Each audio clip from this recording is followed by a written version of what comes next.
Talk. Mic check. YouTube, what's up? What's going on, everybody? YouTube, what's up?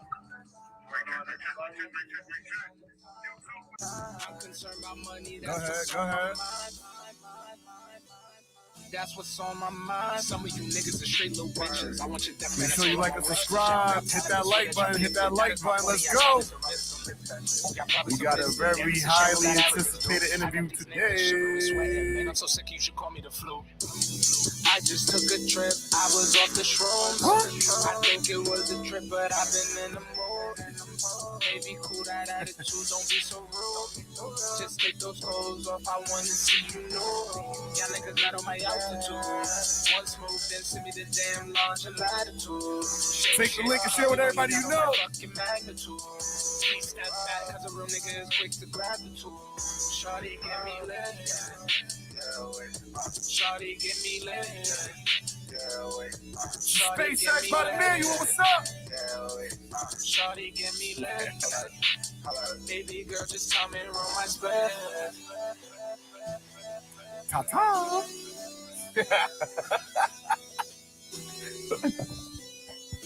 Shawty, get me lit. Hey. Shawty, get me lit. Shawty, get me lit. One more? We're gonna go one more. This shit is not even warm. How yours get like that? What are you doing? It's that military shit. They just know how to survive. Why my shit is not warm? What are you doing? You gotta activate it. What am I supposed to do? Blow on it? No homo.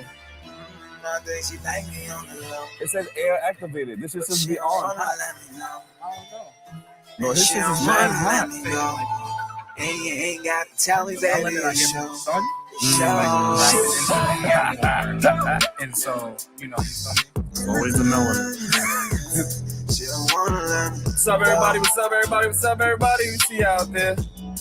Please keep commenting. We're going to post them up there. This is the manual. Don't wanna let me go, featuring Gemini Jinx. This ain't the album. Go get it right now. What's up? She know when I pull up, it's a vibe. A vibe that can't maintain. She said it's crazy how my written freedom mind. Drop in the comments. Let us know where you from. Where you repping? Either the Indiana's in the building, say what's up. The Cali's in the building, say what's up. Yeah,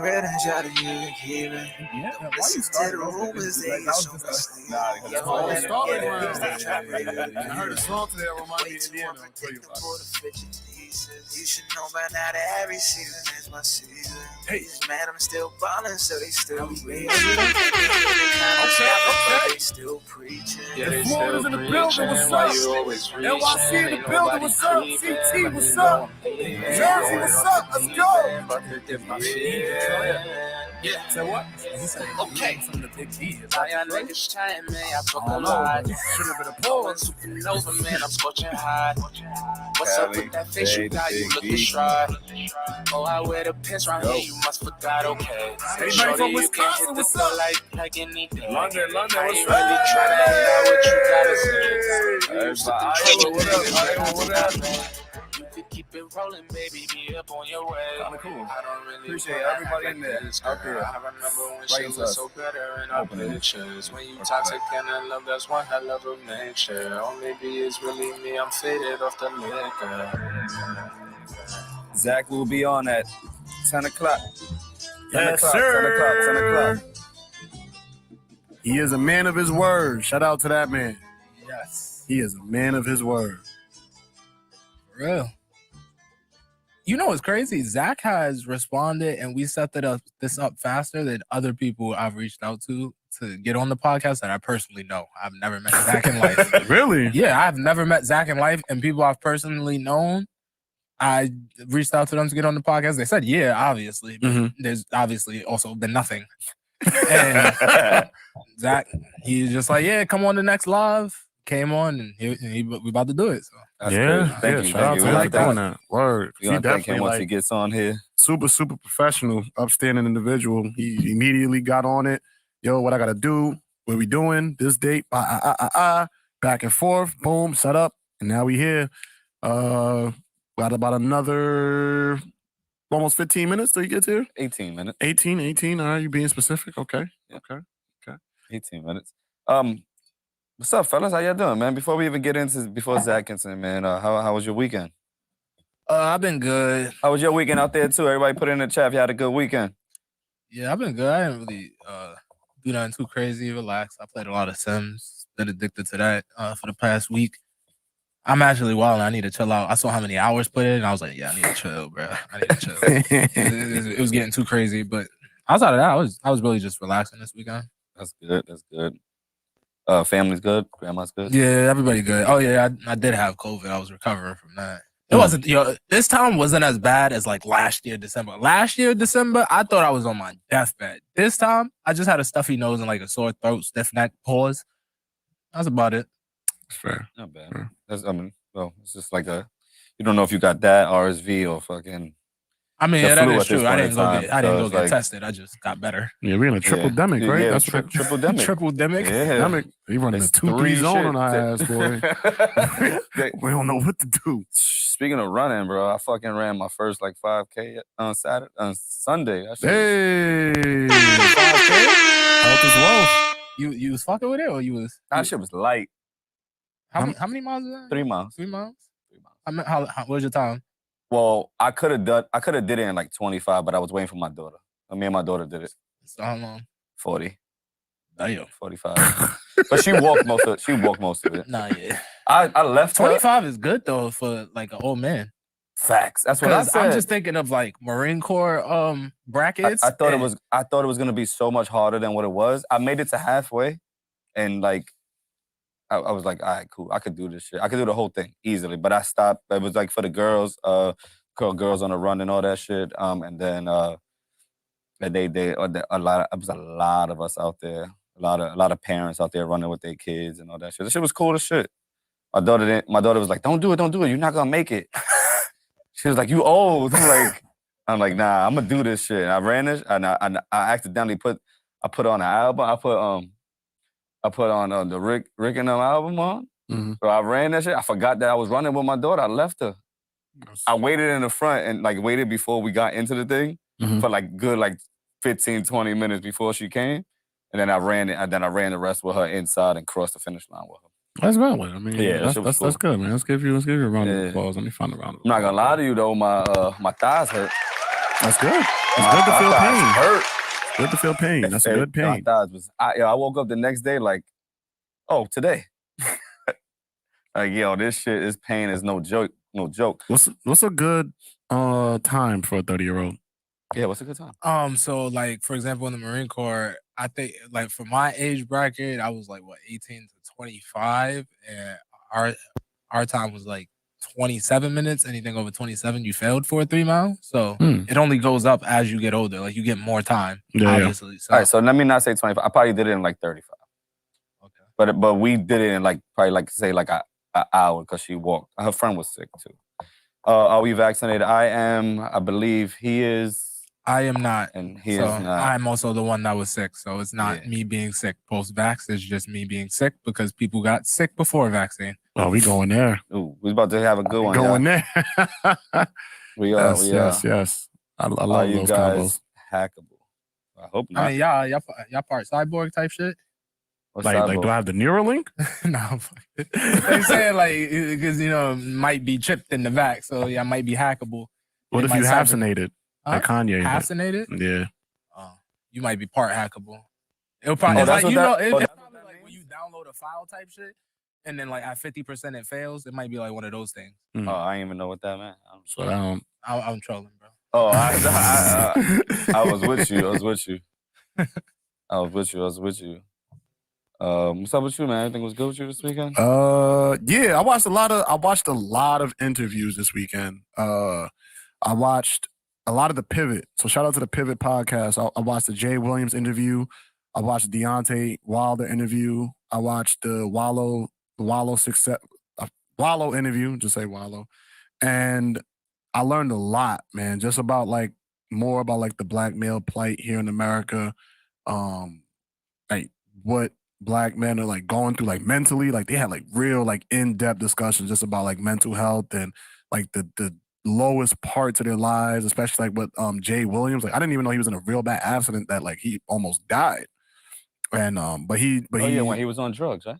I don't know if he was on drugs at the time, but like just long story short, he got into a real bad accident. But the way he was exposing that truth, it was like super in depth, and I definitely appreciated those conversations and great questions. And you know, Wallow, he's like the hood prophet. He's the guy that did the time, come back. He's willing to tell a story, and like just the way the answers he was giving to these questions was just amazing. So I didn't even get to like my regular Netflix. I usually do like one Netflix doc a weekend. I didn't even get to that. Just all interviews, man. I'm locked in. I'm loving these interviews that I'm seeing here and on other shows. Other than that, I mean, my weekend is just learning shit. Like now it's like, how much did I learn? How much work did I put in? I actually started drinking a lot more lemon water. So that's my morning routine now. I get up, 50 push-ups, lemon water with honey. Hot water with lemon and honey. I drink that, 50 push-ups, shower, all the other stuff, get ready for my day. And I think I've been feeling better since I've been doing it. And that's pretty much my weekend. Okay. Yeah. So real quick, I know that Zach is here already. He's here already? Yeah, Zach is already here. Okay. I think we should just go on. Let's just bring him in. Okay. Man, put in the chat if y'all ready to see Zach, man. Yeah. Let's go. Yes, sir. What's going on, Zach? How you doing, man? Doing well. Thanks for having me on. We can't hear you. Make sure that the it says allow the mic. Very good. Oh, it looks like it's all on. Hold on 1 second. You got headphones? Yeah. I got you here. Can you hear me now? Yeah, we can hear you now. Sir. We can hear you now. Okay. All right. Yeah, I was gonna say, what's good on my end? Yeah, thanks for having me on. How you doing, man? How was your weekend? Working away like always. So yeah. Let's give him a proper interview. A proper introduction.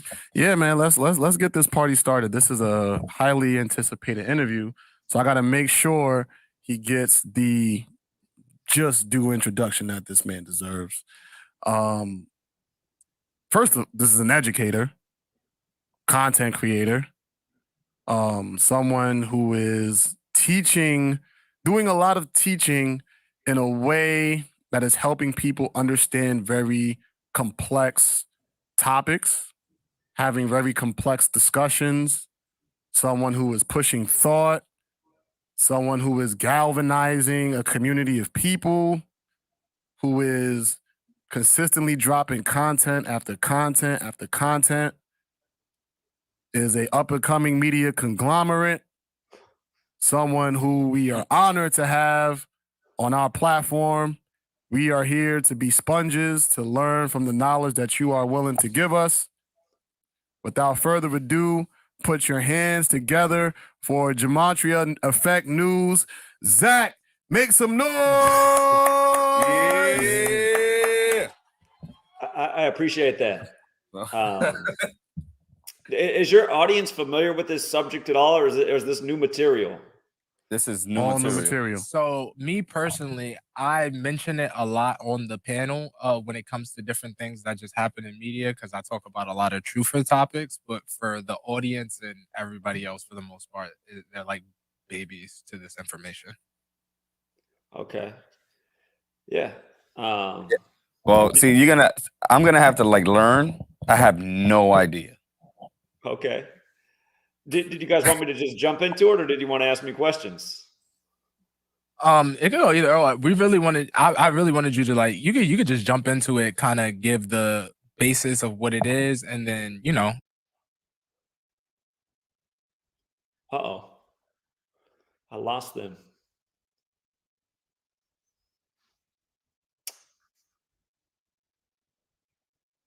I don't know. Somehow I lost their feed.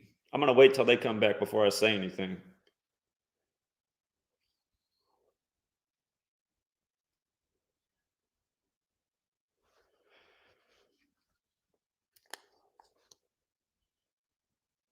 I can tell the stream's still going. It's just they disappeared.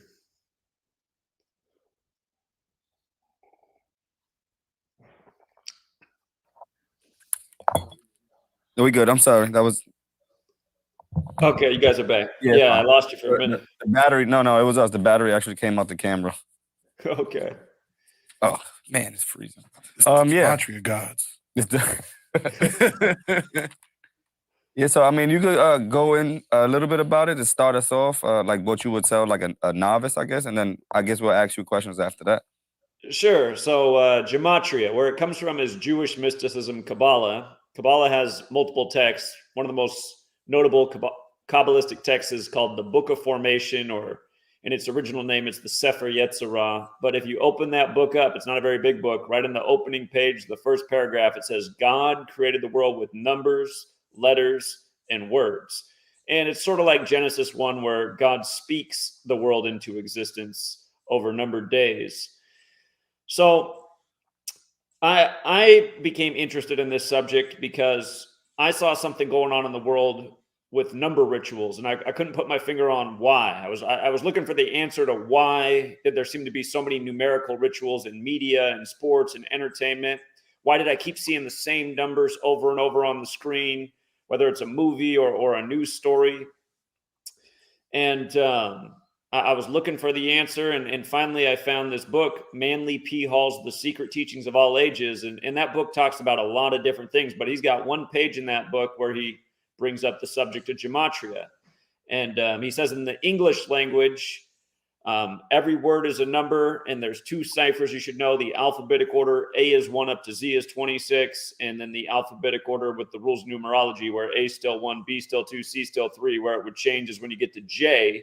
J is the 10th letter. If you take the numerology of 10, it becomes 1 plus 0 is 1. K, the 11th letter, would be 1 plus 1 is 2. Up to Z, the 26th letter, would become 2 plus 6 is 8. So you're just using the alphabetic order, but making each letter a single-digit number.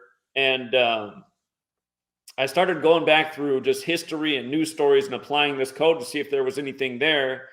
And I realized right away that there was definitely something there.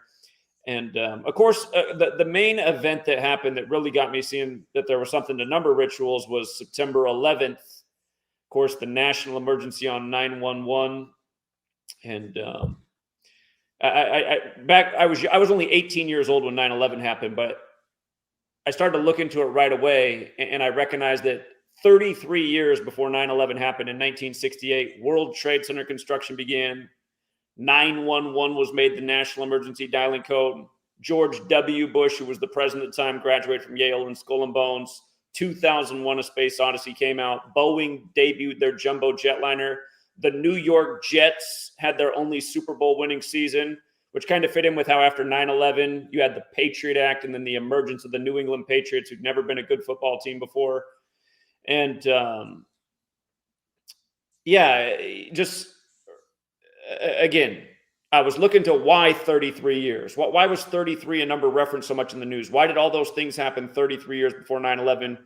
When I discovered gematria, I recognized words like New York, masonry, secrecy, order, federal, false flag. They all have that gematria 33.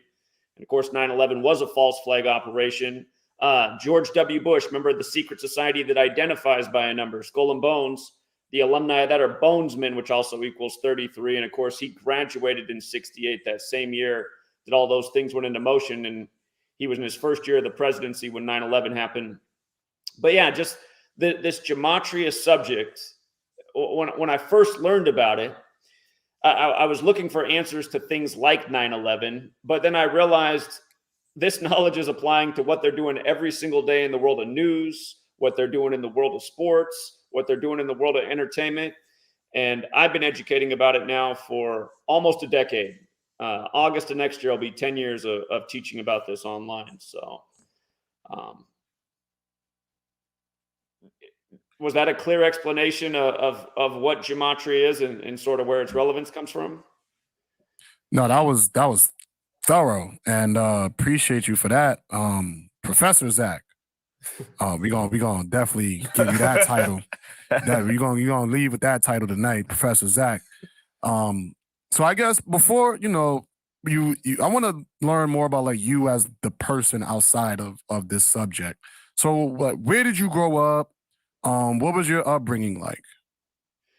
Sure. I grew up in Portland, Oregon, and I would imagine my upbringing is like a lot of Americans. I didn't grow up in the best neighborhood. I had hardworking parents. My first 2 years of education, my parents had me go to Catholic school, even though we weren't Catholic. It's because they had free care all day. They dropped me off early in the morning and picked me up late in the evening.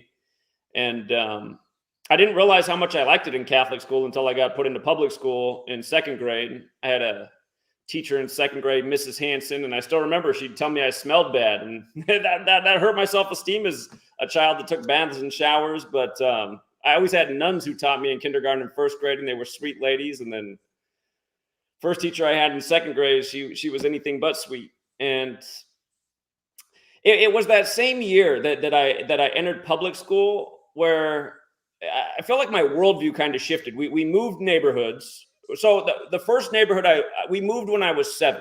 Until I was 7, my sister and I were the only white kids that lived in the neighborhood. And when we moved to poor middle class neighborhood, but we weren't the only white kids around anymore. And it was an interesting neighborhood. I had new neighbors. I had a police officer for the first time who was a neighbor, and ironically, their last name of the police officer family was Cop. And I had a Mormon. I'd never met Mormons before. We had a Mormon family across the street, and the neighborhood that I grew up in was supposed to be the worst neighborhood, but all of our neighbors were so friendly, and I got along with the kids. When I moved to this new neighborhood,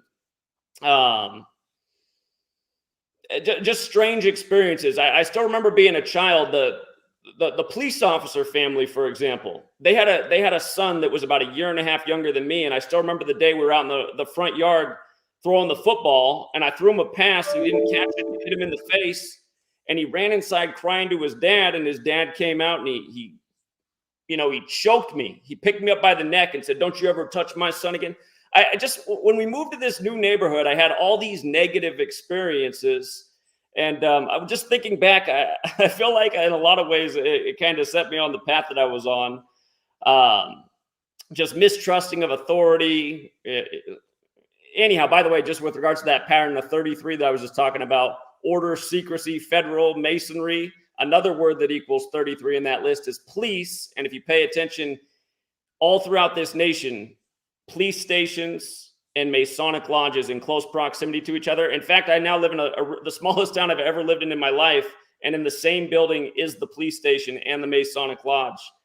But anyhow, I moved when I was 7. It was supposed to be a nicer neighborhood, but just had some really interesting neighbors that kind of woke me up to maybe some of the things that were off-putting about this world. And by the way, just with regards to masonry, and Mormonism, the Mormon faith is founded by a Mason, Joseph Smith. And if people don't know this, the founder of Masonry and Brigham Young, who's probably the two most famous Masons, they died in suspicious ways 33 years apart.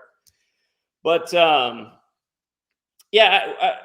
growing up, though, in the neighborhood where I moved to, there ended up being a lot of children that lived in that neighborhood.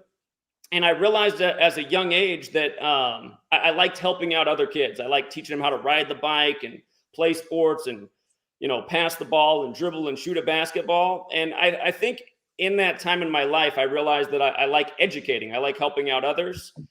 And initially out of college, I didn't go into education, but I always had this idea inside that I wanted to teach. And fast forwarding through life, when I got out of school, the real estate market was booming in the mid 2000s. And I had a buddy that worked in real estate, and I was working in real estate, and I made good money in real estate. But the whole time I was doing it, I felt like I wanted to educate. I wanted to go back and work with children.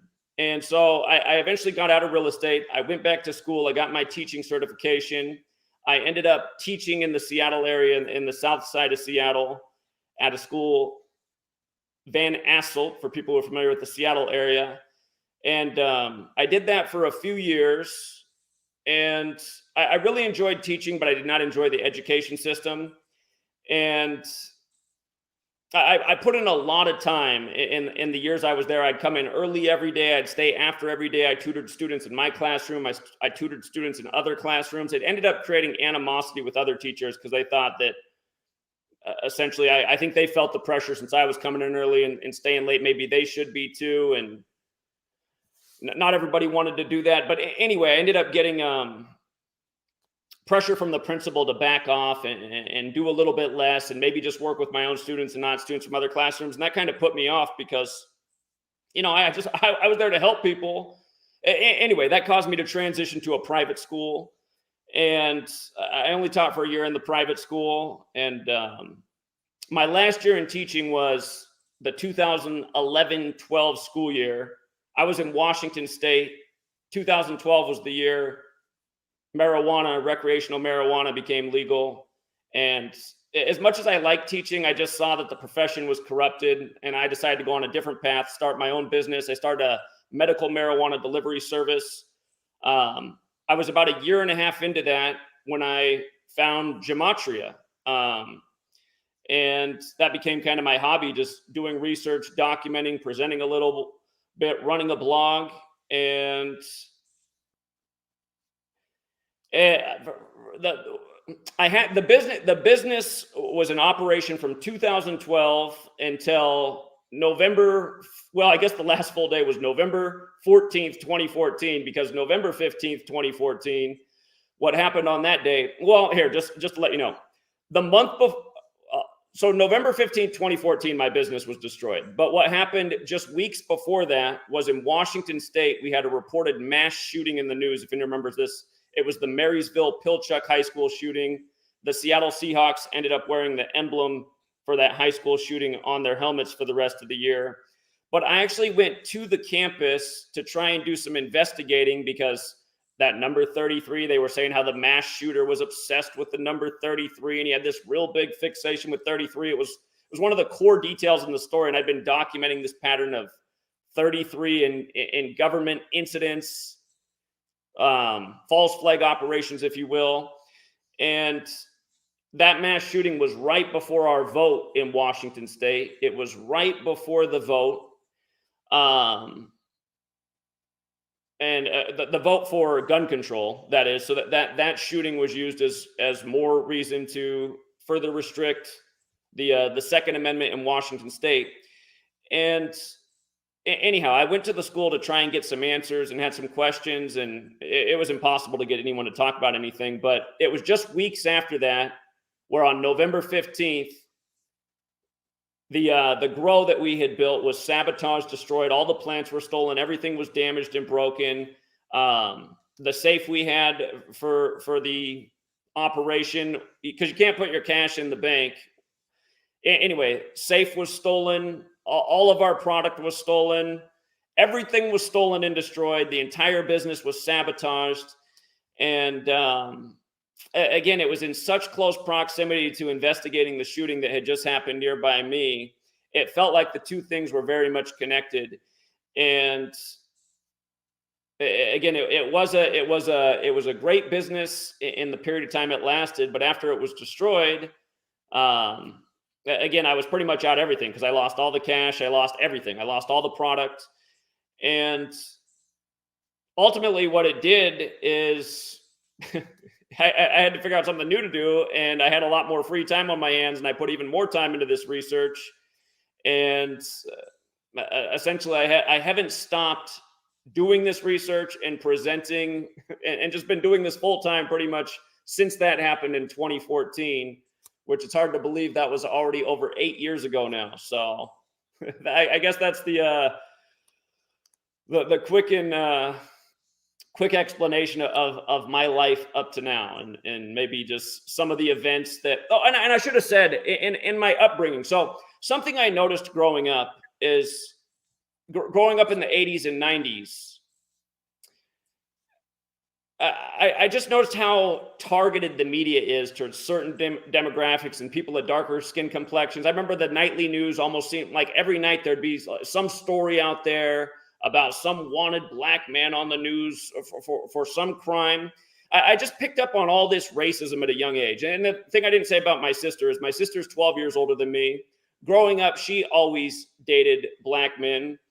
Her boyfriend that she was with for over 10 years, who was like my big brother, he was a great athlete, and he had his life changed because he had a crime pinned on him that he was not responsible for. And I saw how that ruined his life. I mean, he would have been on to academic scholarships, but all of that was ruined. And again, for people who aren't familiar with my work, I spend a lot of time showing how the media systematically, by a code, puts out propaganda to push stereotypes for people of all different groups, for Middle Easterners with terrorism, but especially Black Americans.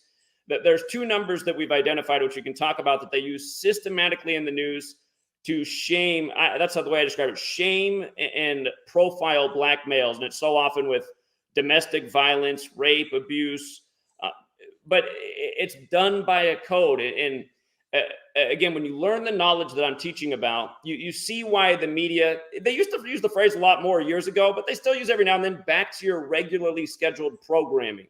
You learn this knowledge that I'm talking about. You can see how the news is systematic in the way they put out their propaganda and how they attach the same numbers over and over to the types of stories they put out. So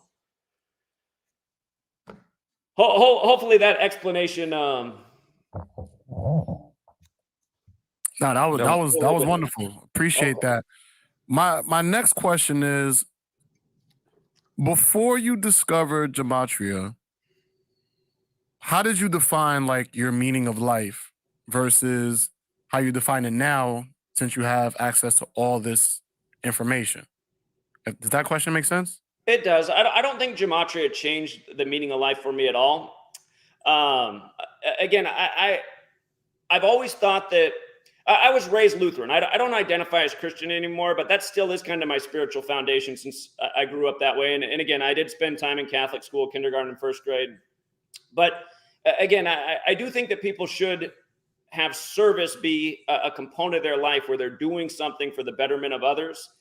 And again, help people in need, teach, share knowledge. And these are the things I've always liked to do. Like I said, when I was younger, I always liked to help out the other kids in the neighborhood, especially the younger ones, teach them how to do things, help them out with their homework, show them how to play the sports game, teach them the rules of the game. And, you know, when I was working as a teacher in a classroom, love helping students overcome their obstacles.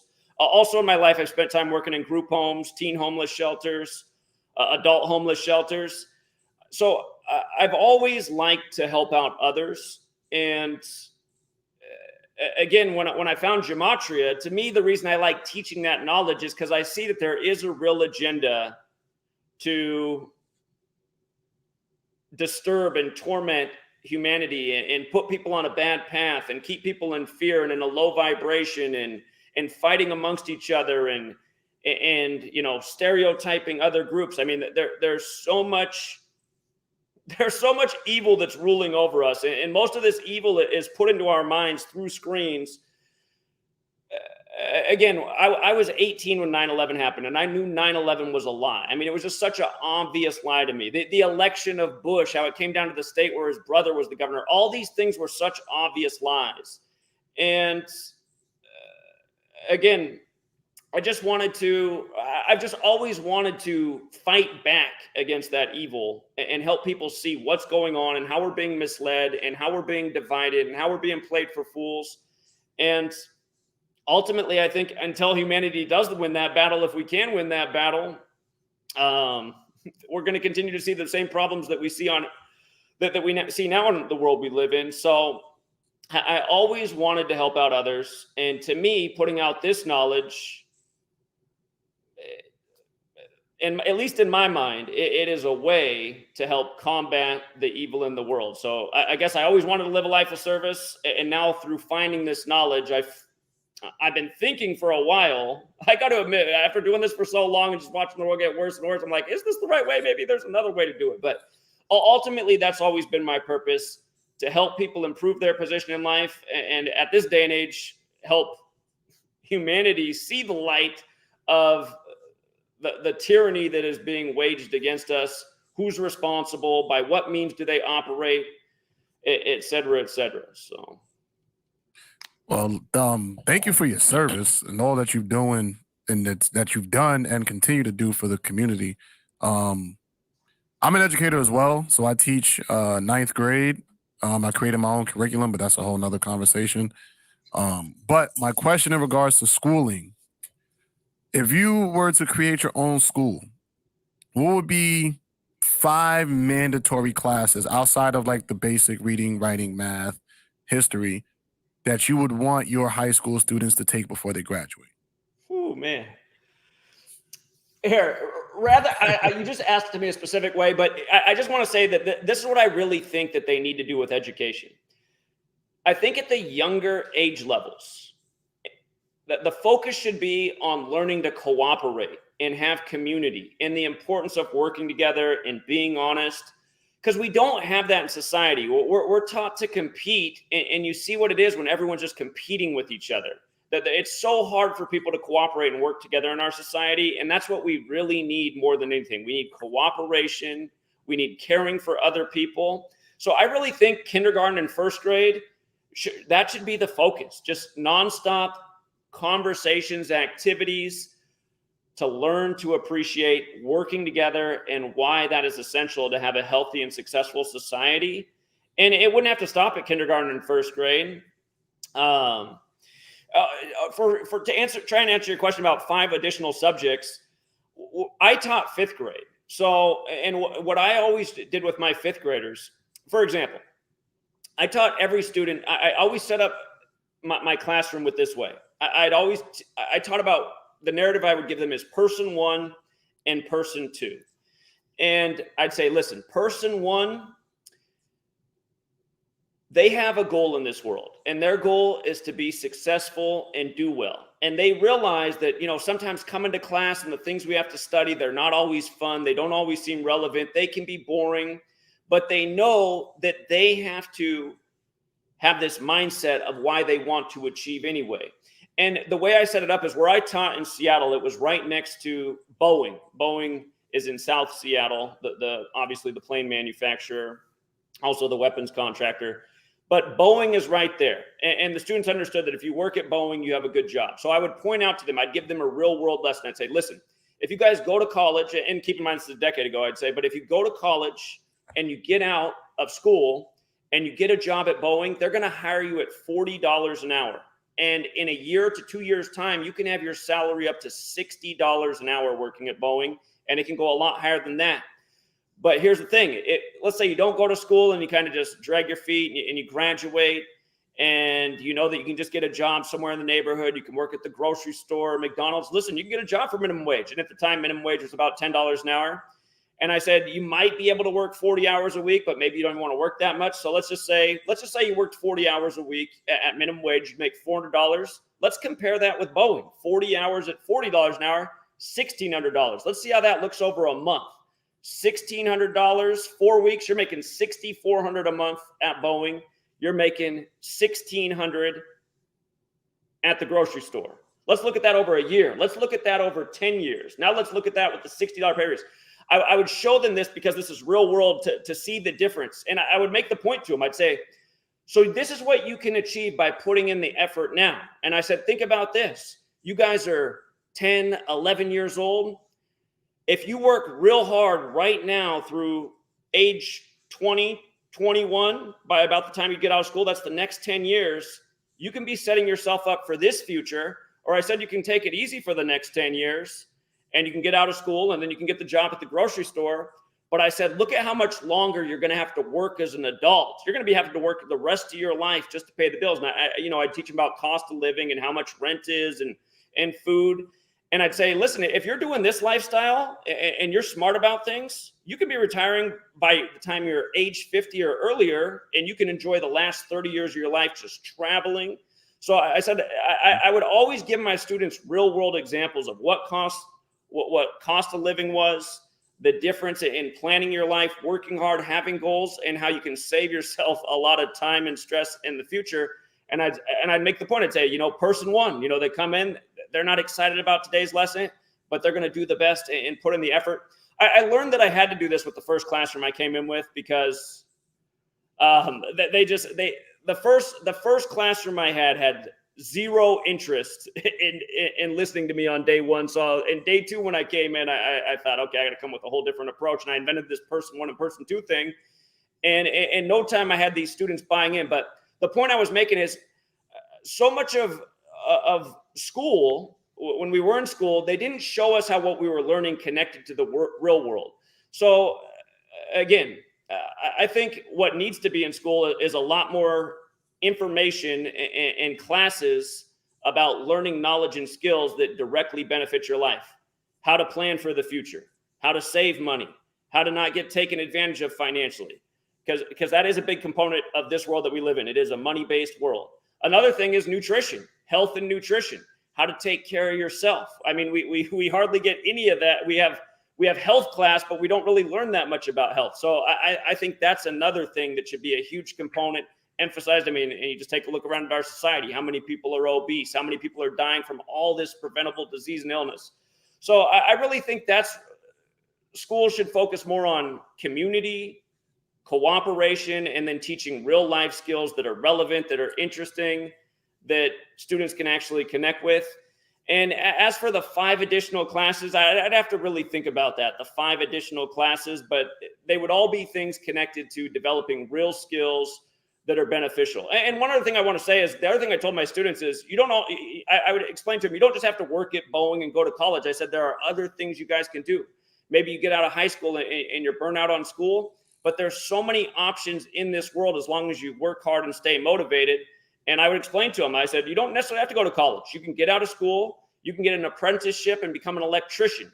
You can learn to become a mechanic. And I said, in no time, if you develop those skills and you save up a little bit of money, you can start your own business. And, at the time, electricians were making between $60 and $80 an hour. And so, I mean, a lot of people in 4 years, instead of going to college, you learn to become an electrician. You can have your own business while your friends are getting out of college and having a bunch of debt. You've already got some money saved up in the bank, and now you're in position to, again, make $60, $80 an hour. So I'm curious, though, since you're a teacher, what are the 5 classes that you would recommend? Damn, great question. Damn, great question. He took your question. No, I was giving myself a little pound in the back. That's all. I would say, my class, if you're interested in sports, I teach a class called Sports Foundations, and it teaches about the different career opportunities around the game of basketball. So I would recommend that course if you're into sports. I would say agriculture, learning how to farm and live off the land. Financial literacy, like you said, taxes, learning how to do your taxes, learning how to save, invest, budget, all that stuff. A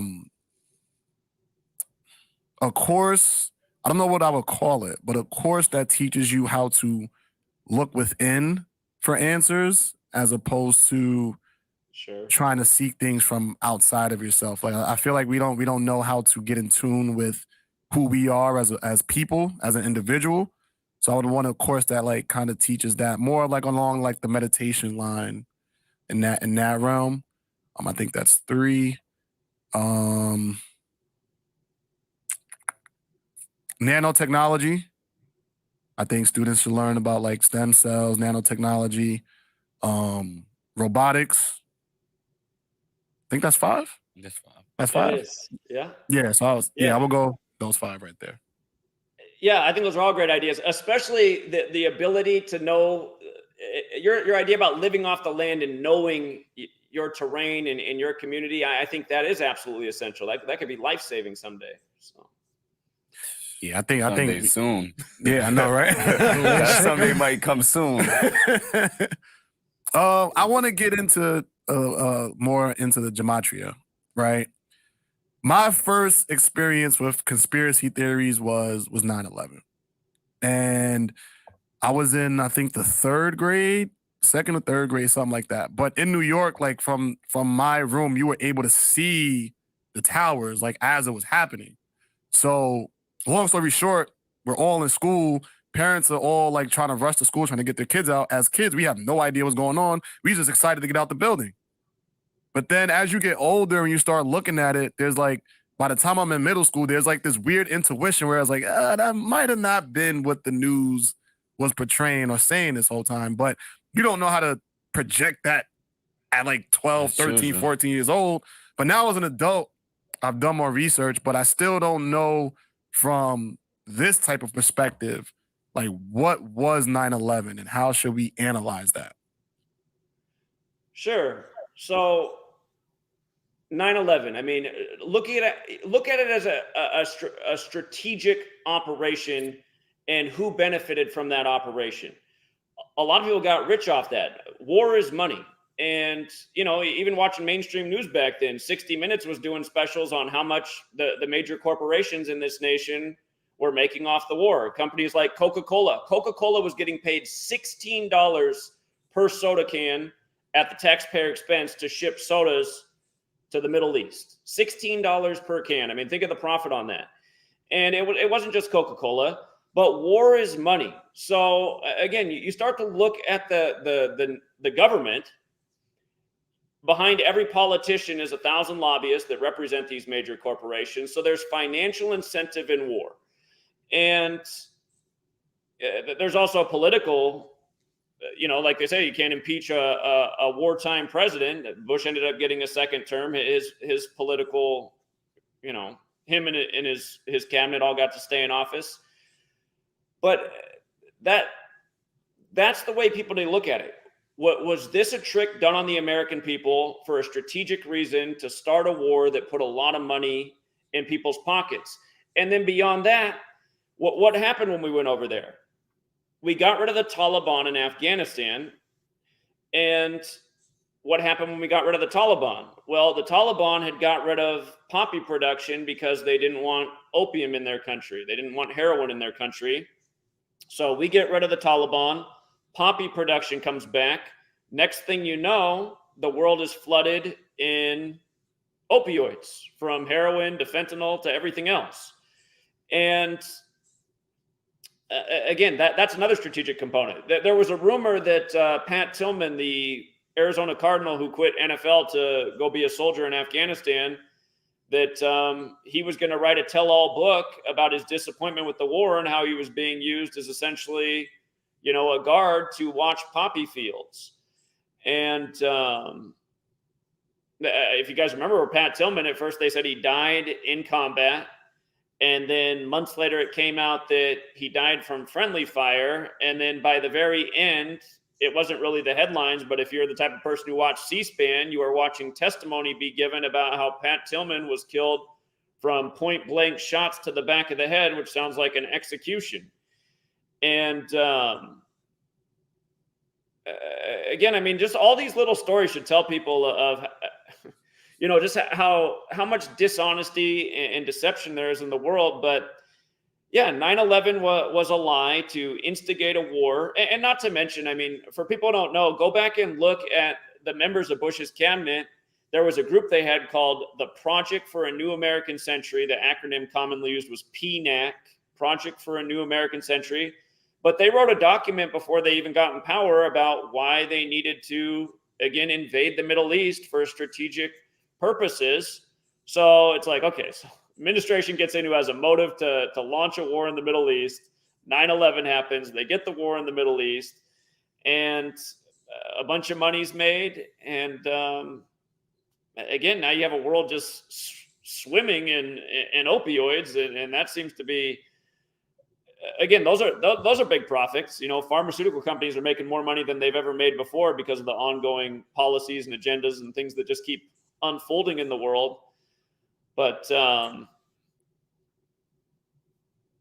yeah, I would say just follow the money. Follow the money. That's usually where the answers are. So, And You hear that a lot, right? Just follow the money. No, that's something that you hear everywhere you go. Like, just follow the money. If you want to find a trail, follow the money. But what about like the numbers behind like 9/11? Like, why that date? Like, what's so? I think you alluded to it a little bit earlier when we first started. But like, why Sure. that date? Why those numbers? Like, what does that stuff mean? Okay, yeah. So again, 911 was made the national emergency dialing code in 1968, the same year that World Trade Center construction began. At the beginning, we talked about all the things that went down in 68 that factor into 9/11. In Gematria, there are different ciphers. There's a cipher known as Jewish Gematria, and what's amazing is if you write out Tisha B'Av, it equals 9/11. And what Tisha B'Av is that's the Jewish day of remembrance for the destruction of the two temples, which sounds a lot like two towers. And in that same cipher, Vatican Hill's 9/11, Al-Qaeda's 9/11, a bunch of things that factor into 9/11 equate to 9/11 in that cipher. So there is gematria relevance. In light of Bush being the president at the time and referring to Bush in his own words referred to it as a crusade. Again, the Crusaders were the Templars who served on behalf of the Catholic Church, Vatican Hill. And Bush was a member of Skull and Bones, the secret society at Yale that's modeled after the Knights Templar, which fits in with the whole Crusades thing. And by the way, they get their symbolism from the way the Knights Templar buried their dead, which was in an ossuary. That word also equals 9/11 in that cipher. But the other thing about 9/11, just on the calendar and in light of the crusade theme, the Christian Muslim thing, invading this Muslim part of the world.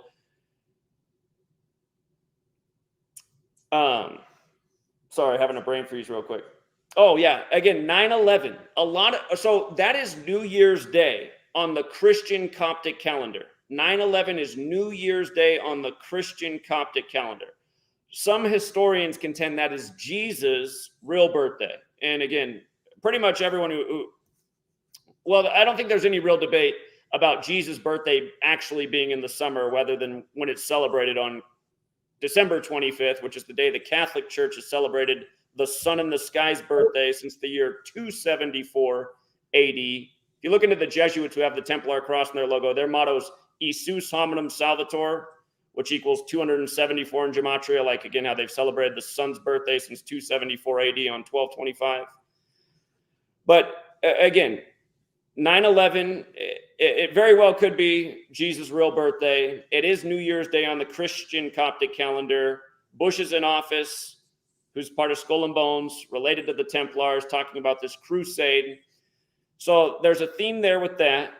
And then Rudy Giuliani, who was the mayor at the time, he was the 107th mayor of New York, if I'm not mistaken. And 9/11 happened on his 107th day of his age. And then we invaded Afghanistan on October 7th, 107. Military in Gematria equals 107. And then the day we invaded, October 7th, that's the day leaving 85 days left in the year. The word Templar equals 85. And again, you have Bush referring to it as a crusade. So again, there's spiritual significance to the date. They say those who don't know history are doomed to repeat it. Again, we're on a calendar that's named after a Catholic pope. And again, that's what's amazing when you start to become aware of this knowledge. You see how perfectly they got the chessboard set, how they got the right mayors in place. They got the right birthday for the planned ritual. And yeah, just to make another point for people to know this, look up Operation Amalgam Virgo. That was a simulation done on June 1st, 2001. It was a federal government simulation of Al-Qaeda attacking the United States. And the cover document for that simulation, you can still look it up. It's on the government website in the archive. It's Osama bin Laden's face. So June 1st, 2001, Operation Amalgam Virgo, simulating an Al-Qaeda attack on the U.S., where Al-Qaeda uses cruise missiles to take down strategic structures. And again, I'll tell people to go back and look at those 9/11 explosions on the World Trade Center, because, I mean, we've never seen commercial jetliners crash into a building before, but those explosions are huge. And it looks more like the explosions you would expect from, a military weapon like a missile. But anyhow, Amalgam Virgo was done 102 days before 9/11. And if you look it up in the official documents, they say the 9/11 attack lasted 102 minutes. 102 days earlier before the attack that lasts 102 minutes. And 102 is a whole nother number to get into, but things like Art of War and World War have gematria of 102. Huge number with the Pearl Harbor attack as well in history. And for people not familiar with Pearl Harbor, by Sun Tzu, there's no historical record of a Sun Tzu. There's no proof that a Sun Tzu ever existed, even though that's who that book's credited to. But the reason we know about Art of War is from the Jesuit priest, Father Amiot, who translated the text. And again, the Jesuit logo is the sun, like the author is Sun Tzu. But they did call 9/11 also the new Pearl Harbor. And again, 102 is encoded all over 9/11. It's encoded all over Pearl Harbor. Pearl Harbor happened on December 7th, 127. On 9/11, they said buildings 1, 2, and 7 fell. And then they called the site Ground Zero, which in gematria equals 127. And a lot of people to this day still don't know about Building 7, which fell 8 hours after Buildings 1 and 2. It wasn't hit by a plane, but it fell in perfect demolition fashion. And it had a lot of documents inside that had to do with the Enron and WorldCom lawsuits, who were the two companies that were the two biggest supporters financially of the Bush administration. So how convenient that the cases going on against them lost a lot of evidence, because that's where the evidence was being stored for the cases in that building that fell that day. But again, a lot of people didn't get the Ground Zero reference. Ground Zero was terminology that came out of the Manhattan Project. And of course, the World Trade Centers were in Manhattan. And what Ground Zero meant before 9/11 was the place below or above ground that an atomic, hydrogen, or nuclear bomb explodes. And there was a lot of force in whatever they used, because they turned those massive buildings to dust. I mean, they fell into a pile of dust into their own footprint. You'd think, as big as they were, that there should have been a lot more rubble piled up there, but they turned to dust. And again, that dust dispersed all over New York City. And of course, a lot of people had health consequences because of that. But again, all the clues were there. Manhattan, Ground Zero. What a lot of people also missed was the 93 World Trade Center bombing. By the way, the day of the 93 World Trade Center bombing, the movie with Michael Douglas called Falling Down came out. Falling Down. Eventually, those buildings would fall down. And there were articles written at the time how the buildings would have fallen down had the explosives been planted properly. They said that the terrorists planted the explosives so they detonated into the ground instead of upwards, which they were meant to. That was the official story. But the 93 World Trade Center bombing happened right after Bill Clinton became president of the United States, kind of like how 9/11 happened right after Bush became president. And Clinton went to Yale and was likely a member of Skull and Bones, like both the Bushes. See, both of the Bushes admitted to being in Skull and Bones. You do not have to publicly disclose if you're in the society or not. But it is curious that between the two Bush presidencies, you had Clinton in the middle, who also went to Yale, where Skull and Bones is. But anyhow, right after Clinton became president, you had the 93 World Trade Center bombing. And what Clinton did just a couple of weeks before the 93 World Trade Center bombing was he stopped the 50-year program of underground hydrogen, atomic, and nuclear bomb detonations. So they were doing that for about 50 years. Not quite. It was almost 50 years. They started that testing in the mid-40s. It went through 93 just a couple weeks before what happened at the World Trade Centers. And think about it. They said that massive holes were blown beneath the towers. And then for months, they worked under the World Trade Centers. My theory, I guess it's technically a conspiracy theory, but my theory is that's when they planted the charges that detonated on 9/11 that really turned those buildings to dust. Because, again, I mean, if you go back and look at the footage of 9/11, you have to ask yourself, how are those buildings turning to dust as they collapse?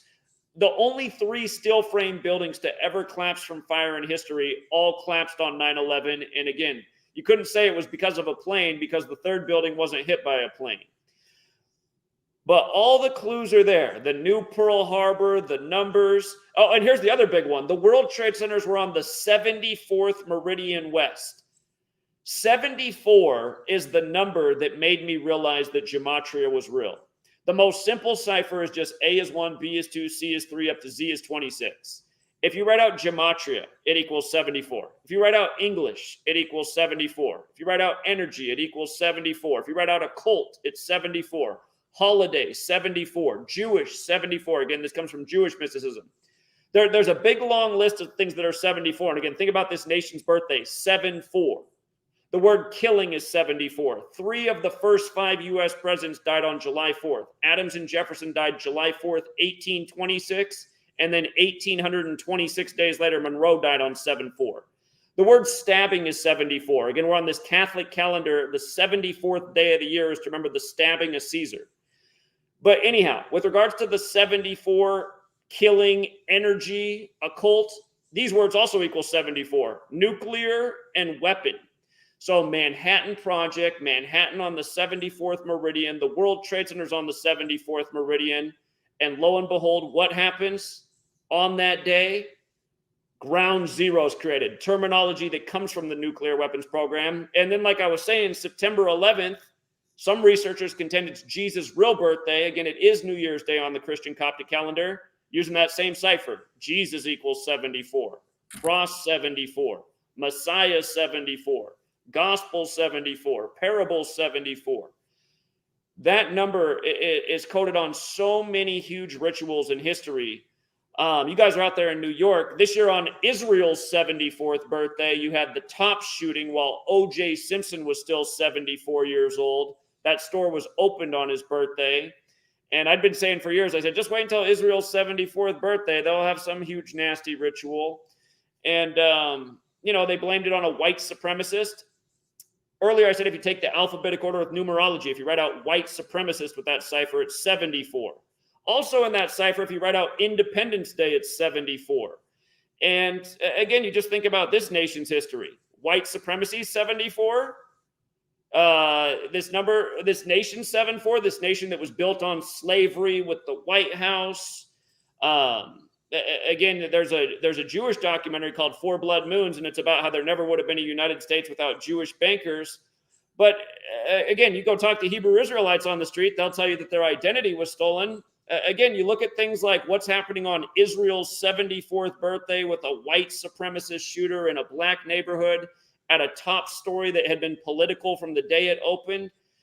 Again, you follow this theme of 74. Not to mention, they said that shooter used parts of the manifesto from the Christchurch, New Zealand shooting from March 15th, 2019, the 74th day of the year. Again, these numbers like 74, 33, and with regards to 33, again, 9/11 happened 33 years after the whole plan went into motion. Of course, that's the age they say they crucified Jesus at, 33. But again, you just follow some of these number patterns like 33 and 74. You see how often they show up in ritual and tragedy. Just very recently, the new King of England, King Charles, on his 74th birthday, we had 2 stories in the news that morning. We had the University of Virginia killings and the Moscow, University of Idaho killings, both in the same day. And people didn't get the ritual. Cavaliers, University of Virginia Cavaliers. Cavaliers are those who fought for King Charles in the English Civil War. So on King Charles' birthday, you're hearing about University of Cavalier football players getting murdered. And then Moscow, Idaho. It's spelled the same way as Moscow, like Russia. Moscow, Idaho reminds you of Russia, and King Charles is the first English monarch of Russian ancestry. Oh, by the way, for another 74 word, London equals 74. And one of the details in the University of Idaho killing is that the two of the women who got killed, they had 10 phone calls to a man named Jack. And of course, Jack the Ripper was the London killer, who some historians have traced back to the royal family. But again, 10 phone calls to Jack was part of the story. And Jack the Ripper's last killing was a woman who came out of the 10 Bells pub. And that last murder was November 9th, 4 days before the ritualistic murders of 4 students. 4 is a number associated with death from the Far East, because in Mandarin, Chinese, and in Japanese, you pronounce the number 4 the same as death. And again, a lot of this knowledge that's being used, it's been taken from cultures all over the world. Again, the Jesuits who wrote Art of War with Sun Tzu. The Jesuits got a lot of their knowledge from studying older cultures in the Far East. But again, those news stories broke on the 74th birthday of King Charles, and it's obvious they're paying tribute. So again, learning this knowledge allows you to gain a major insight into the way that our minds are being played with and manipulated, and how fear is spread, and boogeymen are blamed. And again, a lot of these times, these stories don't make any sense. I mean, at this day and age, they can't come up with any clues for the killer in Idaho. And I won't be surprised if at some point they come up with some patsy. But again, just from having the knowledge, you can see the way the rituals are unleashed day after day. Brittany Griner is another thing we could get. You know what? I just got to make the point about Brittany Griner real quick.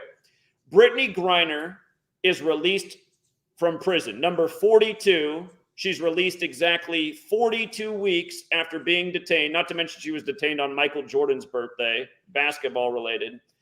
But exactly 42 weeks later, number 42's released on a 42 date numerology. And then this weekend, we have the death of Paul Silas, who's Jesuit educated, who went to Creighton. And in the Bible, there's the story of Paul and Silas, who escaped from prison. And the reason they were put in prison is because Paul took a spirit out of a woman who was a fortune teller. But anyhow, right after a notable story about a basketball player being released from prison, then Paul Silas dies, where again, you have the story in the Bible of Paul and Silas being released from prison. And here's the thing. Brittany Griner, if you go back and read the headlines from the day, the news broke March 5th. They said she'd been detained on February 17th, but we didn't hear about this until March 5th. If you go back and read the headlines from that day, all the stories will talk about the 144. The WNBA has 144 players. The 144, on behalf of the 144, you'll see this in every story written about Brittany Griner, the 144. So 144 days after the news broke about her, that was the day that Joe Biden negotiated the release, the prisoner swap, who she ended up getting exchanged for. But that was 144 days later. Then Paul Silas just died, while his former Jesuit school, Creighton, is 144 years old. And in Gematria, Creighton equals 144, like the Jesuit order, as does President Biden. All those things equal 144. President Biden, Creighton, the Jesuit order, they're all 144. And for people who don't know, Jesuit Georgetown simulated the election on June 12th, 2020, simulating that Biden would beat Trump 144 days before the election. Trump would refuse to step down, which would lead to deadly violence and chaos in America. So this 144 thing is a huge pattern. But then Paul Silas's son is the coach of the Houston Rockets. People might not have noticed this, but we definitely noticed in our community. Every time Artemis 1, this latest moon mission, was a big headline, every single day, the launch, the day it made it to the moon and began its orbit of the moon, the day it returned to Earth, every single one of those days, the Houston Rockets were about a 10 or 11 point underdog, and they beat their opponent every single day. And we've been talking about how they sync up the Houston Rockets with NASA and SpaceX for years, so this is nothing new. But every single time you had a big story with Artemis 1, Houston won. And the day that Artemis 1 supposedly returned to Earth was the exact same day that Paul Silas died, whose son now coaches in Houston, where Brittany Griner's from. That moon mission ended exactly 144 days after the anniversary of the moon landing on July 20th. Anyway, again, I know I'm throwing out different number patterns there. We've talked about 33 tonight. We talked about 74. We talked a little bit about 102. But all of these things are important, and they all lead back to the Society of Jesus, the Jesuit order, whose calendar we're on. But again, you just learn this knowledge and you see what they're doing. And here's the other thing. Paul Silas, the day he died, rewind the clock 1 year. 1 year to the day earlier, December 11th, 2021, Georgetown, another Jesuit university, is dedicating their court to John Thompson, who had died in a Jesuit ritual the August prior. So you had a major Jesuit ritual, December 11, 2021 with John Thompson. Then you have a major Jesuit ritual a year to the day later with Paul Silas. There's a lot more to say about all these things. And by the way, the Jesuits just had their first ever Ignatian year, which was their own year in tribute to Ignatius Loyola, the founder of the Jesuits. And who died on the very last day of the Ignatian year? Bill Russell died. Bill Russell died on July 31st, which is the day in history Ignatius Loyola died. 31 is the 11th prime. The word black equals 11. And we're talking about John Thompson and Paul Silas dead on the 11th of December. We're talking about Bill Russell dead on the 31st, the 11th prime, who won 11 championships with the Celtics. And of course, that was right after the Celtics lost to the Warriors in the finals. And that was one of the easier futures we got to call in recent times, because if you go back last year to December 17th, a year ago, you'll see that the Warriors beat the Celtics in Boston. And the Celtics fell to 7-5 in that game. And of course, all last year you were seeing 75 on the NBA courts. Catholic Church equals 75 in Gematria. But the Celtics fell to 7-5 at home. The Warriors end up winning the finals in Boston, becoming 7-5 in finals, beating Boston. Boston equals 22 like basketball. Boston lost their 22nd championship, or lost in their 22nd championship in 22. And look at the final score. The Warriors won with 103 points. 103 points. Go back and look when they won on Pope Francis's birthday, December 17, 2021 in Boston. They became 10-3 on the road, whereas Boston fell to 7-5 at home. And then when the Warriors won the finals, becoming 7-5 in finals, they also won their 75th road game in playoff history in that game for another 75, and with 103 points. And Jesuits, the plural, in Gematria equals 103 when you just use the alphabetic order.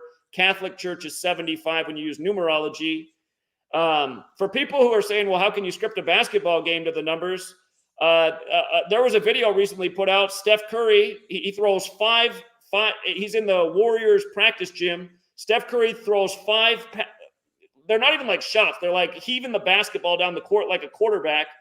5 shots in a row, the length of the court, right through the rim. And I've been saying it for years. They're using technology in the league to make sure the outcomes are dead on. They got the scores to the point for the perfect rituals. If you guys doubt what I'm saying, look up the footage of Steph Curry draining 5 shots in a row, the length of the court. Nobody. I mean, that, and it's like I've been saying to Bill for a long time. You ever gone to a Harlem Globetrotters game? How come they never miss? How come they make every shot from half court? They got technology to ensure these outcomes. So anyway, I'm rambling for a minute. Let you guys talk. First of all, woo! Let's go!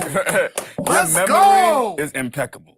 Like, I don't know how you can remember all of that. Was you looking at anything, or that just came off? I've written books about this. I talk about it all the time. If I go back and listen, I'll be annoyed with myself because I'll be like, how did I forget to say that? How did I forget to say that? But I'm just riffing. That's what I do. That was you had all of our minds blown for like that whole time. I like it. Yeah. Word. I was telling them about the Brittany Griner thing a little bit earlier. I didn't really go into depth into other words with them, but it's like other words that equal 42, nigger, slavery, February, Jackie Robinson. Like he wears number 42. Jackie, his name equals 42. It's a few things like 42 and 59 is big with black people, but yeah, I enjoy watching him go just ramble. Like, Yeah, me it's too. nice. Yeah, I was like, I was just thinking. Man, I'm about to have my students write an essay about this interview. Shit. You got Man, something? I want to know. I want to know. Do the Simpsons use this shit? Indeed, they do. They sync up the Simpsons with all sorts of things. I mean, I'm sure you've heard about the Simpsons and its predictive programming. For the record, the name Simpson equals 33, just like all those in the same cipher: masonry, order, secrecy, federal, police, Simpson, another word for that 33 list. And I'm sure, like, you've seen the things with Bart Simpson, with he's going to New York and there's $9 on it, and the World Trade Centers look like the 11. There's a lot of little things I could say about that show. I mean, they put out episodes of The Simpsons that have foretold what the Super Bowl is going to be. So, yeah, there's a lot of shows. It's not just The Simpsons either. I mean, there's a lot of predictive programming in television. Other cartoons too. Family Guy. That cartoon's had predictive programming in it. I'm trying to remember. You remember the other year when the Supreme Court Justice Antonin Scalia was found dead on the ranch while he was out with his hunting buddies? Remember that story? Antonin Scalia. There was an episode. I got to make sure I get the number right here. I'm trying to think for a minute. I know what it is. 522. Okay. So Antonin Scalia dies on the ranch. If you look at, if for people who don't know this, look this up. Antonin Scalia hunting secret society. Just use those keywords. You'll find the article about how he was hunting with a Catholic secret society. I'm trying to remember what the name of the secret society is off the top of my head. I can't remember it, but anyhow, where he died is near years ago. I don't know if you guys remember this, but do you remember when Dick Cheney, when he was the vice president, and he accidentally, supposedly shot his friend while they were on a hunting trip? I think I remember something like that. I'm not. I mean, I'm that's not close to 20 really years the ago one to now. remember. Yeah, it was probably 18, 19 years ago that happened. But that was a big story while he was the vice president, that he was out on a hunting trip and he accidentally shot somebody with a shotgun. And anyhow, both of these things happened in the same geographic region in Texas. And anyhow, Family Guy put out an episode of Dick Cheney accidentally killing Antonin Scalia while hunting. So this was done long before it happened. Now, again, at the beginning, I told you the two ciphers that I learned from Manly P. Halls. When I started to do more research, I found out that there were other ciphers. There's a cipher where you multiply the alphabetic order times 6. So A is 6, B is 12, C is 18, D is 24, so on. If you write out Antonin, Dick Cheney, he was found with a pillow over his head, pillow, justice, all of these words have the same gematria value of 522. And from the day that Dick Cheney shot the guy to the day that Antonin Scalia died was, I believe it was 522 weeks on the nose. And then I got to go back and look at what it was with the Family Guy episode. Again, I haven't talked about this for a minute, but it might have been the Family Guy episode came out 522 weeks before the Antonin Scalia death, but it was something like that. And there's a movie, The Pelican Brief, with what's her name? The actress Julia Roberts, about Supreme Court justices being killed. They put that same number in that film if you go back and watch it.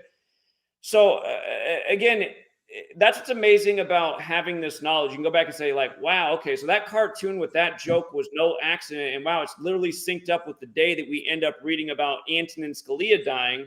And then Antonin Scalia, remember what they were speculating on? Well, depending on what news you were watching, they're like, did Obama kill Scalia? And of course, Obama was number 44 and Scalia died on the 44th day of the year. But you can kind of see this how they manufacture the stories to create like these divides in society. So you got half of America being like, oh man, is Obama a killer? Is he having Supreme Court justice? But realistically, all this stuff is ritual. And again, you can see right through it if you have this knowledge. Just as I brought up that Sumerian cipher, it's called Sumerian Gematria, where you multiply the alphabetic order times 6. If you write out Michael Jordan, if you write out Kobe Bryant, both of their names are 113 with the alphabetic order. If you use numerology, the National Basketball Association is 113. Coronavirus pandemic's 113. You might recall how the NBA locked down, and then hours later, we heard that the coronavirus pandemic was declared on the same day, 11/3. Kyrie Irving just got suspended recently on 11/3 for supposedly anti-Semitism, which is interesting because in the Talmud, there's a verse, Bava Kama 113a, that says it's okay for somebody who's Jewish to lie to somebody who's not. And there's a whole lot of words connected to dishonesty that are 113. But coming back to the Michael Jordan and Kobe Bryant thing, both of their names are 113 when you use the alphabetic order. If you use Sumerian Gematria, both of their names are 678. And from Jordan's last game in the NBA, which was in Philly, Kobe's hometown, to Kobe's last game was exactly 678 weeks later on the nose. And you guys might recall, before Kobe's last season, Daryl Dawkins and Moses Malone, who both played in Philly, they both dropped dead days apart. And it's funny that the day before Kobe died, I put out a video. Before LeBron passed Kobe in points scored in Philly, Kobe's hometown, I explained why they were having the ritual of LeBron pass Kobe in points scored in Kobe's hometown, the numerical significance, besides just doing it in Kobe City. For people who don't know, Philadelphia in America gets its name from the Bible. There's the Church of Philadelphia in Revelation of the Bible in Revelation 3. And again, King James is what they call LeBron, like how King James had a Bible named after him. And of course, when LeBron won the final for the Cavs, he won it on the real King James's birthday. And for people who didn't get the joke, the son of King James was King Charles. And the people who fought for King Charles in the English Civil War were Cavaliers, like we were just talking about with the Virginia Cavaliers players on this new King Charles's birthday. But again, I put out a video about why LeBron would pass Kobe that day, the numerical significance of it, the greater significance. And in that video, I reminded how, these rituals are sick because people die for these rituals. I was explaining how Daryl Dawkins and Moses Malone died for Kobe's final season. And of course, Moses Malone, he was drafted by the Utah Stars initially. He was the first high school player in pro basketball drafted by Utah. Who did Kobe finish his career against? Utah. Utah Jazz is the only team in the NBA that equals 113. And you might recall the day they declared the pandemic on 11/3, they blamed Rudy Gobert of the Utah Jazz for creating the COVID outbreak in the NBA. And he's from France, like the Jesuits. And the other thing that's 113 is Kobe's retirement poem, Dear Basketball, also equals 113. But yeah, again, you learn this knowledge. You'll never look at sports the same way again. You'll never look at news the same way again. You'll never look at anything in the entertainment industry the same way again. You'll just see how it's all lined up. And it's like, you'll understand why the announcers always blurting out. They couldn't have scripted it any better. So. Oh, shit. That was crazy. Yeah. What does that maybe this has nothing to do with Gematria, but what does that mean for like numbers that you normally see on all the time? Numbers that I see all the time? No, just in general, because I've seen a question in there about seeing a group of numbers all the time. Like in their everyday life. Yeah, in their everyday lives. Like, does that have anything to do with anything? Because I've been seeing 22 for like 13 years. Well, okay, so if like you go to a library, there'll be a section of books, probably depending on how big your library is, on numerology, and there's all sorts of authors that will write about how to calculate the numbers that are relevant to your life, your birthday. Some of them will even talk about Gematria, and again, they'll say that you have numbers assigned to you from the day you're born. Just like it's similar to astrology. You're born in a certain sign, you have certain attributes. You're born on a certain date, you have certain numbers attached to you. And again, you start to dissect the numbers that are connected to your birthday. You might see that those numbers are showing up in your life. And it might explain why you keep looking at the clock and there's always some number on it. And you're like, why am I always looking at the clock when it's on that number? The answer could be in understanding the numbers that are attached to your life. And usually those things are unique and independent. And for people who think that stuff sounds silly, I got to admit, when I was first looking into all this and reading information like that, I thought it all sounded silly. I just thought, like, how could that be? I mean, that doesn't really make sense to me. But I was actually not in a library. I was in a Borders bookstore. It was 2013, and I was reading. I forget the name of the author, but he was saying, here's how to calculate your birth numerology. Here's how to calculate the numbers in your name. And I found out that my full name, again, the cipher that author recommended was taking the alphabetic order with the rules numerology, which is the same cipher in Manly P. Hall's The Secret Teachings of All Ages that he says is the more important cipher.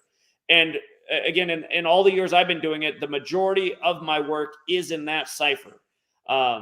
Again, alphabetic order, A is 1 up to Z is 26, but you use numerology. So like Z wouldn't be 26, it would be 2 plus 6 is 8. Y, the 25th letter, would be 2 plus 5 is 7. X, the 24th letter, would be 2 plus 4 is 6. So X is 6. So think about that with XXX being 666, infamous number. But anyway, when I found this, I was like, well, if I should be connected to anybody, I should be connected to my parents. So let me see what happens if I decode my mom's full name, my dad's full name, my full name. And I did that, and I noticed my full name equaled 89, my dad's full name equaled 89, and my mom's full name equaled 62, which is a little bit different. But 89 and 62, where they meet, is in numerology. 62 is 6 plus 2 is 8. 89 is 8 plus 9 is 17. 17 is 1 plus 7 is 8. So all of those numbers have a numerology of 8. And then the other thing I noticed, though, when I thought about that for a minute, I was like, well, wait a minute. My dad's name equals 89. I'm 89. And my mom's birthday is the 8th day of the 9th month. So I was like, so we all have a connection to that number. And then I remembered something. I remember this because I remember my dad. My dad thought it was the coolest thing. He has the newspaper clipping. It was from the day after I was born. But if you search right now, if you do a Google search and type in what's the coldest day ever recorded, it'll show you that the coldest temperature was negative 89 Celsius, and it was July 21st, 1983. That's the day I was born. So I was like, how wild is that? I just went back and looked at that. And I was like, oh my God, the temperature that day was negative 89 Celsius. And we're all connected to that number. So once I saw that, I was like, well, maybe this isn't as silly as I thought. And, the other thing I noticed is my dad's birth numerology, his number breaks down to 31 and 4. My birth numerology breaks down to 31 and 4. My mom's is not the same. But then when I saw that, I was like, wait a minute. My best friend is born on March 1st, 3-1.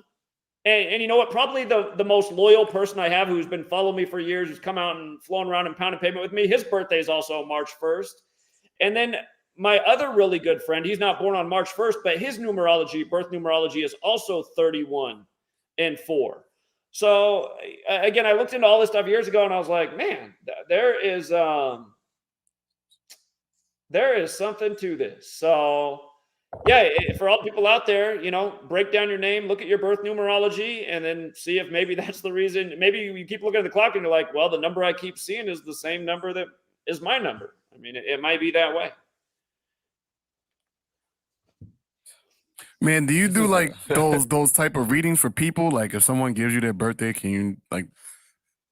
I don't, because I don't know what to make. I'm not great with numerology like that. There's people who really, really study numerology a lot, and they know very specifically like what those numbers mean.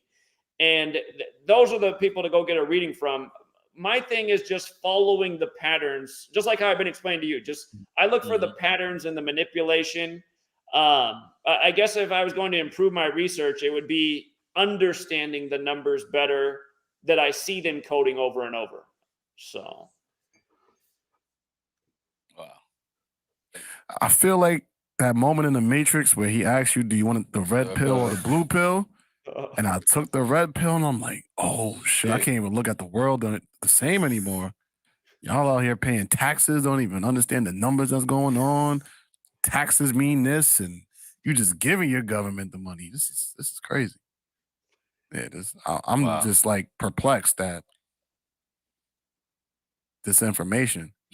Yeah, it was a hell of a lot to just soak I in. ever since I like been just watching his videos, just learning it. It's a lot of wild shit, man. That whole Tom Brady last week with the Buccaneers Monday Night Football, that shit was just like scripted to the T. Fucking proved the 6-6, 12. Monday Night Football equals 12, also 33. Final score was 17-16. He had a 13-point rally in the fourth quarter to win the game. 13 is the 6th prime, if I'm not mistaken. There's a lot of crazy shit. Like you could just see. Can I use this to bet? Absolutely. Absolutely. Oh shit! If you guys have the Amazon service, go back and watch the end of Thursday Night Football, because I felt like we were being mocked. I've been teaching about this for years. I call it 35 Thursday.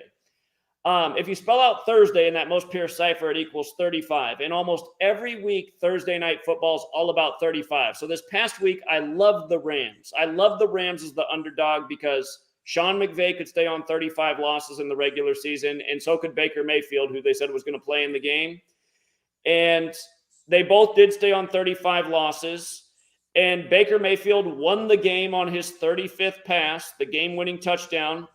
But if you go back and watch Al Michaels, who was calling the game, the clock is ticking down, and then all of a sudden when it hits 35 seconds, he blurts out 35, 34, 33. I mean, just almost seemingly for no reason, because the clock was ticking down. He just did it out of nowhere. But he only said 35, 34, 33. Now, Baker Mayfield's next pass right after that was his 34th. And then there was one more play. The next play was the winning touchdown on the 35th pass. But then what was the score again? 33 points, right? And not the Browns, but Baker Mayfield, who's wearing 17 for the Rams, ends up winning it 17-16. And something else I was loving for the comeback, because with this knowledge, you can take advantage. When you realize it's all number rituals, like we loved receivers with the number 14 in NFL Week 14, but think about what the Rams did. They were down 3-16. They scored 14 unanswered points to win the first game of Week 14. And so we liked receivers with the number 11 on the 11th, receivers with the number 11 killed in the NFL this weekend. They all had a touchdown. Receivers with the number 14 did very well. DK Metcalf for the Seahawks. We thought he was lock city for a touchdown. DK Metcalf scored his 38th career touchdown against the Panthers. Panthers in Gematria equals 38. Panthers are the same team that lost in Super Bowl 38 to the Patriots. They're the same team that lost to Colorado. Colorado is the state that equals 38, plus it's the 38th state in order of statehood. They lost to the Broncos in Super Bowl 50 on the 38th day of the year. That was the golden anniversary of the NFL, hosted by the 49ers, named after the gold rush. Of course, Colorado's up in the mountains where the gold is. But, yeah, I mean, if you want to go back and watch the first ever mainstream media hit piece, or not watch, but read, USA Today's Big Lead wrote an article about me before Super Bowl 50 because I had explained why in that season in October, why Peyton Manning in his 18th season, wearing his number 18, would ride off into the sunset, beating the Carolina Panthers, why Von Miller would be the MVP of the Super Bowl, and why there'd be a Black Panther tribute at halftime. And all of those things happened. Beyonce ended up doing the halftime show and got criticized for dressing up as a Black Panther. But the reason that I knew all those things were going to happen in October is just understanding how sports and news are synced up. That was the year of Black Lives Matter really having the emergence after the Michael Brown shooting. You were having the hands up, don't shoot protests at the games. And what a lot of people didn't recognize is, all right, so here's how it's messed up. Cam Newton became the 58th quarterback to start in a Super Bowl. And I had this mapped out because I counted it all up before. I was doing my research in October. I said, okay, there's been 57 quarterbacks to start in a Super Bowl. If Peyton Manning goes back, that won't increase the count because he's already started. So we need one new quarterback. I said, okay, Cam Newton can become the 58th quarterback to start. Von Miller, because you know it's going to be a defensive game. Peyton Manning was throwing wounded ducks all season. He didn't even belong on an NFL field. I mean, he couldn't even throw a spiral that season, and he won the Super Bowl. That's how embarrassing it was. And if you go back and look at the box score, his first pass of that game was a wounded duck, number 18 to 81 for 18 yards. They couldn't have scripted it any better.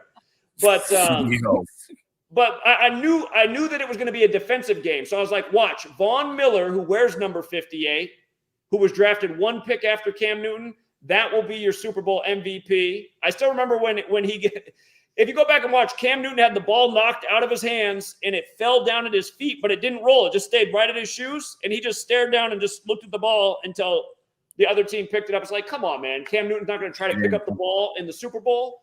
But anyway, the reason it was so important for Cam Newton to be the 58th quarterback to start in the Super Bowl is because the year that Cam Newton was born is the year that Huey P. Newton died. And Huey P. Newton was the founder of the Black Panther Party, who founded the Black Panthers in San Francisco, who was hosting Super Bowl 50.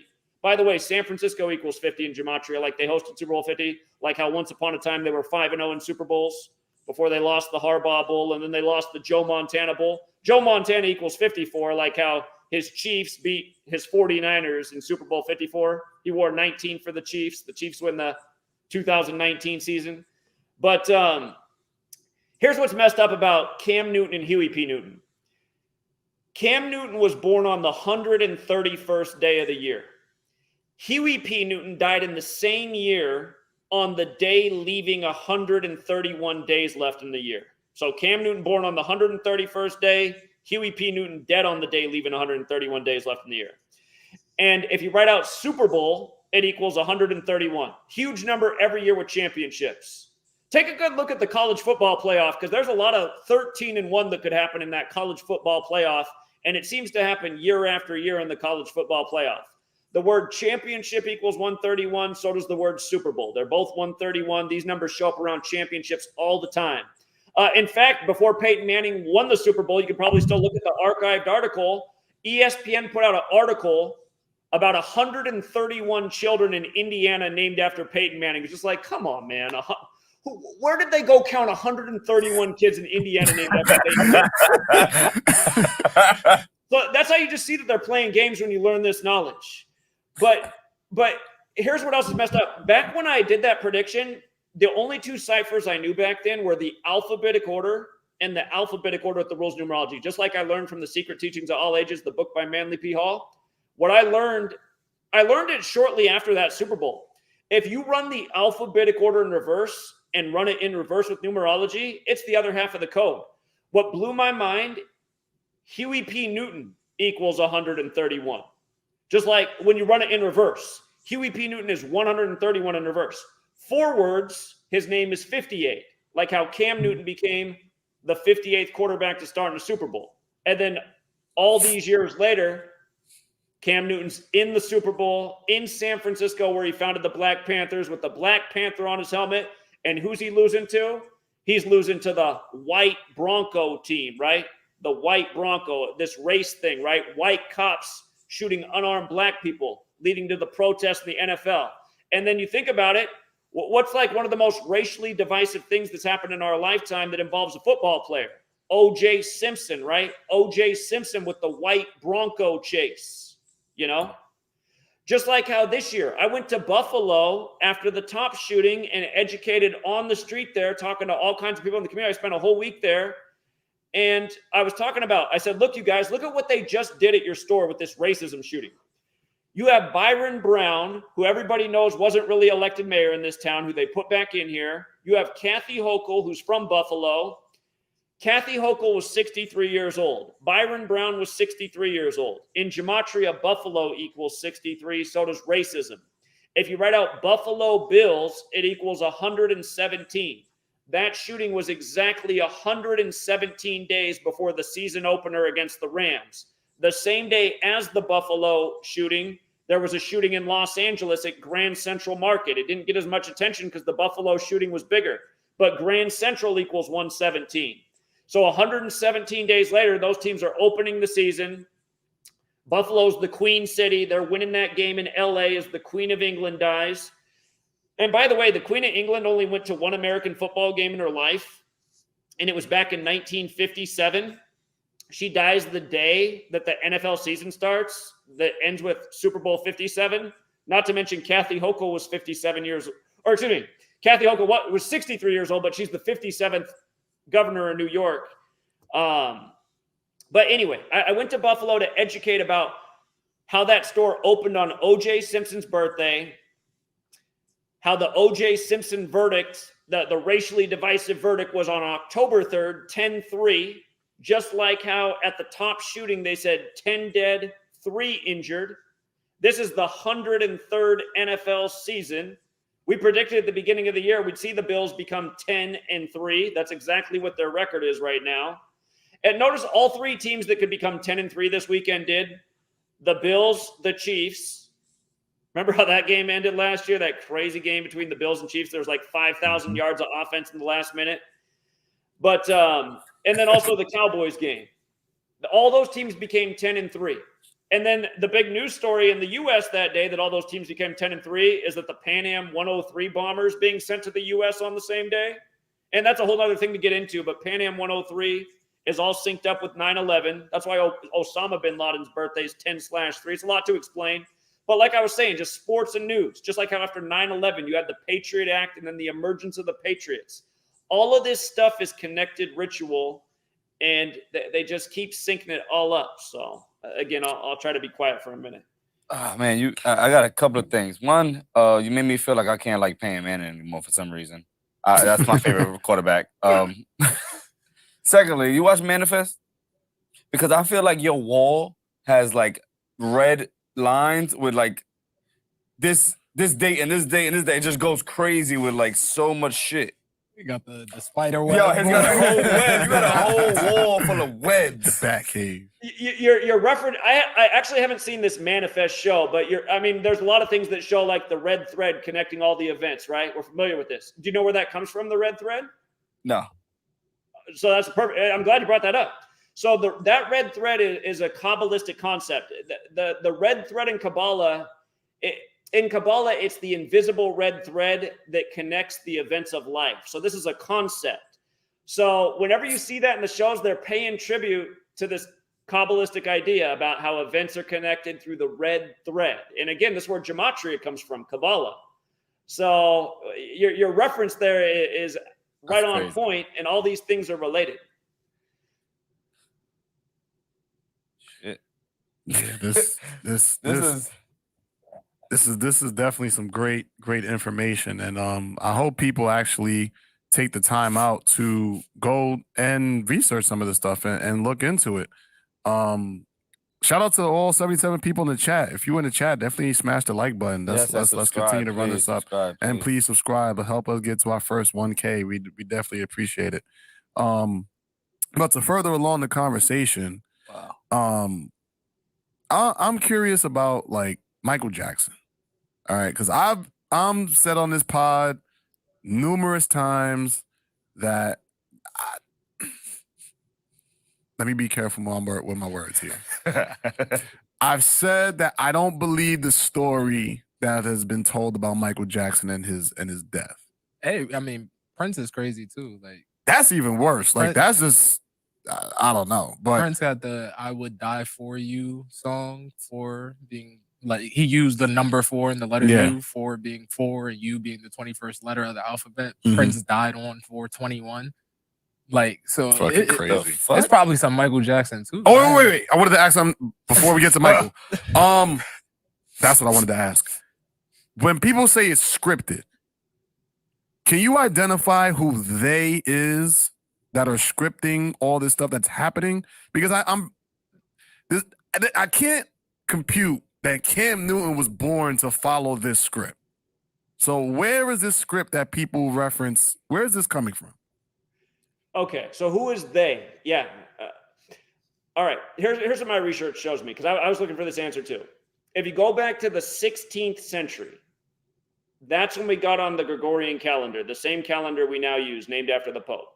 In the 16th century, the Jesuits were created as well. And the Jesuits were created to counter the Protestant Reformation. For people who don't know about that part of history, in Europe, people were trying to get out from under the Catholic Church, which the Catholic Church used to rule over Europe. They were the spiritual leader. They were the governmental leader. They were the authority in Europe. So the Protestant Reformation came about trying to get rid of the Catholic Church. The Catholic Church created the Jesuits to stop Martin Luther and the Protestant Reformation. By the way, I know you just asked me about Michael Jackson, but MLK was killed. We talked about everything that went down in 1968. MLK was killed on the 95th day of 1968, right before the Club of Rome was established.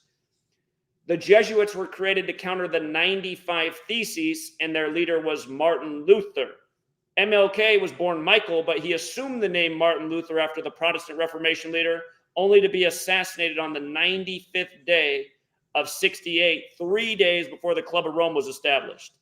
There's a lot more to say about MLK, but clear Jesuit assassination. So anyhow, Jesuits, 16th century, Gregorian calendar, 16th century, English standardized with the spellings and the vowels that we use today in the 16th century. 16th century, major shift in world history. It wasn't much longer after that. You started having people leave Europe and come over here. And, you know, they were trying to escape the Catholic Church. But again, the Catholic Church wants to control people. So do you think they just let them escape easily? I mean, they could sail across the ocean too. And again, the Jesuits have been in D.C. for longer than the federal government has. But anyhow, who they are the Jesuits. The Jesuits are responsible for modern Freemasonry, which is the most known secret society, which is also large and in charge in D.C. It's known as the Masonic City. So they is the Jesuits. And for people out there who are new to this work, my website is gematriaeffect.news, and I made it free to download my books in ebook format. My latest book, Number Games, 9/11 to, I won't even say the word just because I don't want to get your stream messed up, but my latest book really goes after my first book talks a lot about the Jesuits, but my latest book goes after them even more. So they are it's the thing we just went through for about 2 years. It's about that. I'm pretty sure. Say it. Man, we're not afraid. You can say it. If you want, you can say it. Don't feel like you the need to not. Yeah. Yeah, well, they do censor a lot. I don't want to get strikes on your channel. But anyhow, to come back to Michael Jackson. Here, they still continue to do things in tribute to Michael Jackson. Michael Jackson's. I was just telling you about 113. 113 is the number of deception from the Talmud. Michael Jackson's whole death has 113 coded over it in a million different ways. Again, that is the number of deception. But look at what they just did this year on Michael Jackson's birthday. Michael Jackson's born August 29th. And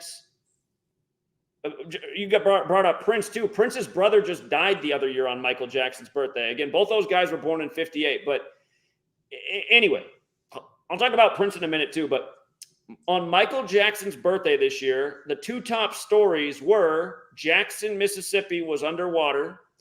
And then the other one was there was supposed to be the Artemis 1 launch, the biggest moon mission since forever. And a lot of people didn't notice this about Michael Jackson, but he was born in 58, the same year NASA was born. NASA was established in 58, Michael Jackson born in 58. And Apollo 11 was the moon mission, the supposed moon landing, and that was the same year that Michael Jackson turned 11, which is the master number in numerology. Now, they say, again, this is in the Masonic Museum, this is part of the history. They say at the moon mission that the astronauts who went there were Masons, and they say they brought with them the Scottish Rite of Freemasonry flag to the moon. Now, what's amazing is from Michael Jackson's birthday, August 29th, to the following July 20th, the day of the moon landing, that was 325 days later.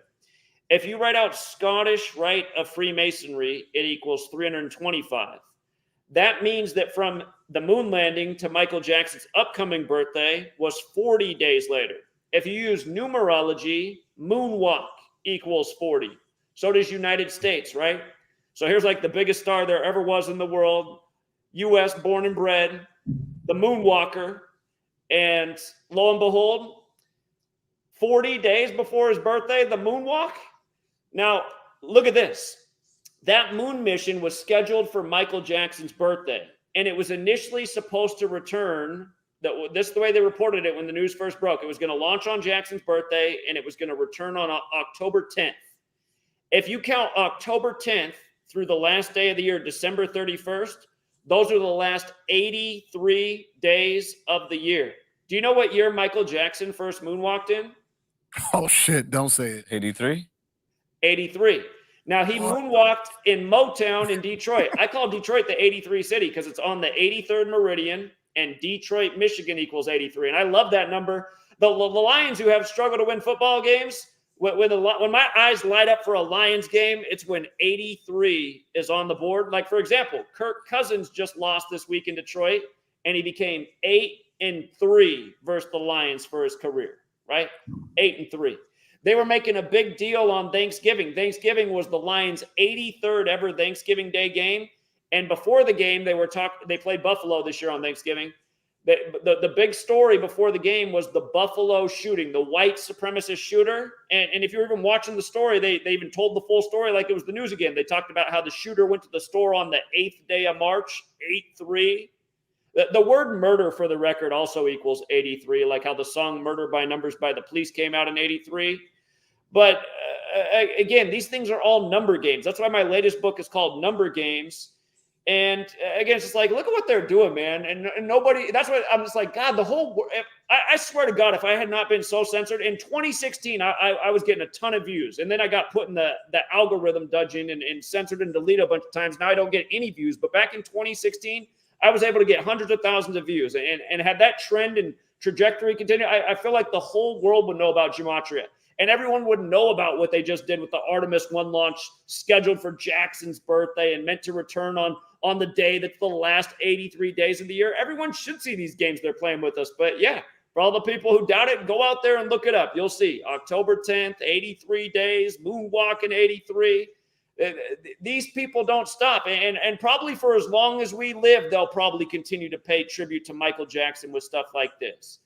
And with regards to Prince, you guys might notice I'm talking about that number 58 a lot. For the record, if you write out Freemasonry, it equals 58. Secret Society, 58.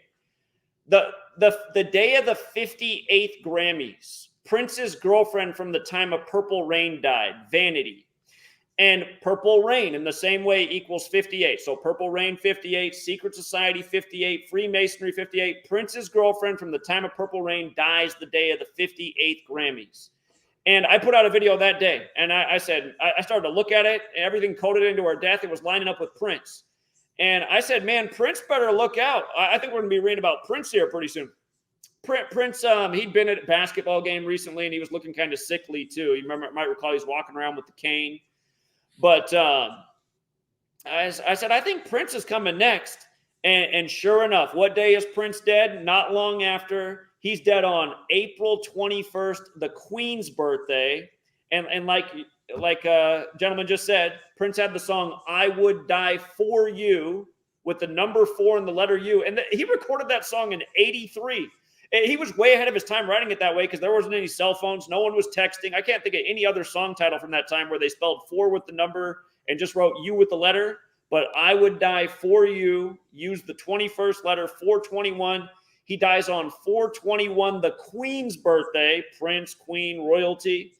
And then you might recall the day he died that the news media even had to come out and clarify because they lit up Niagara Falls purple right away.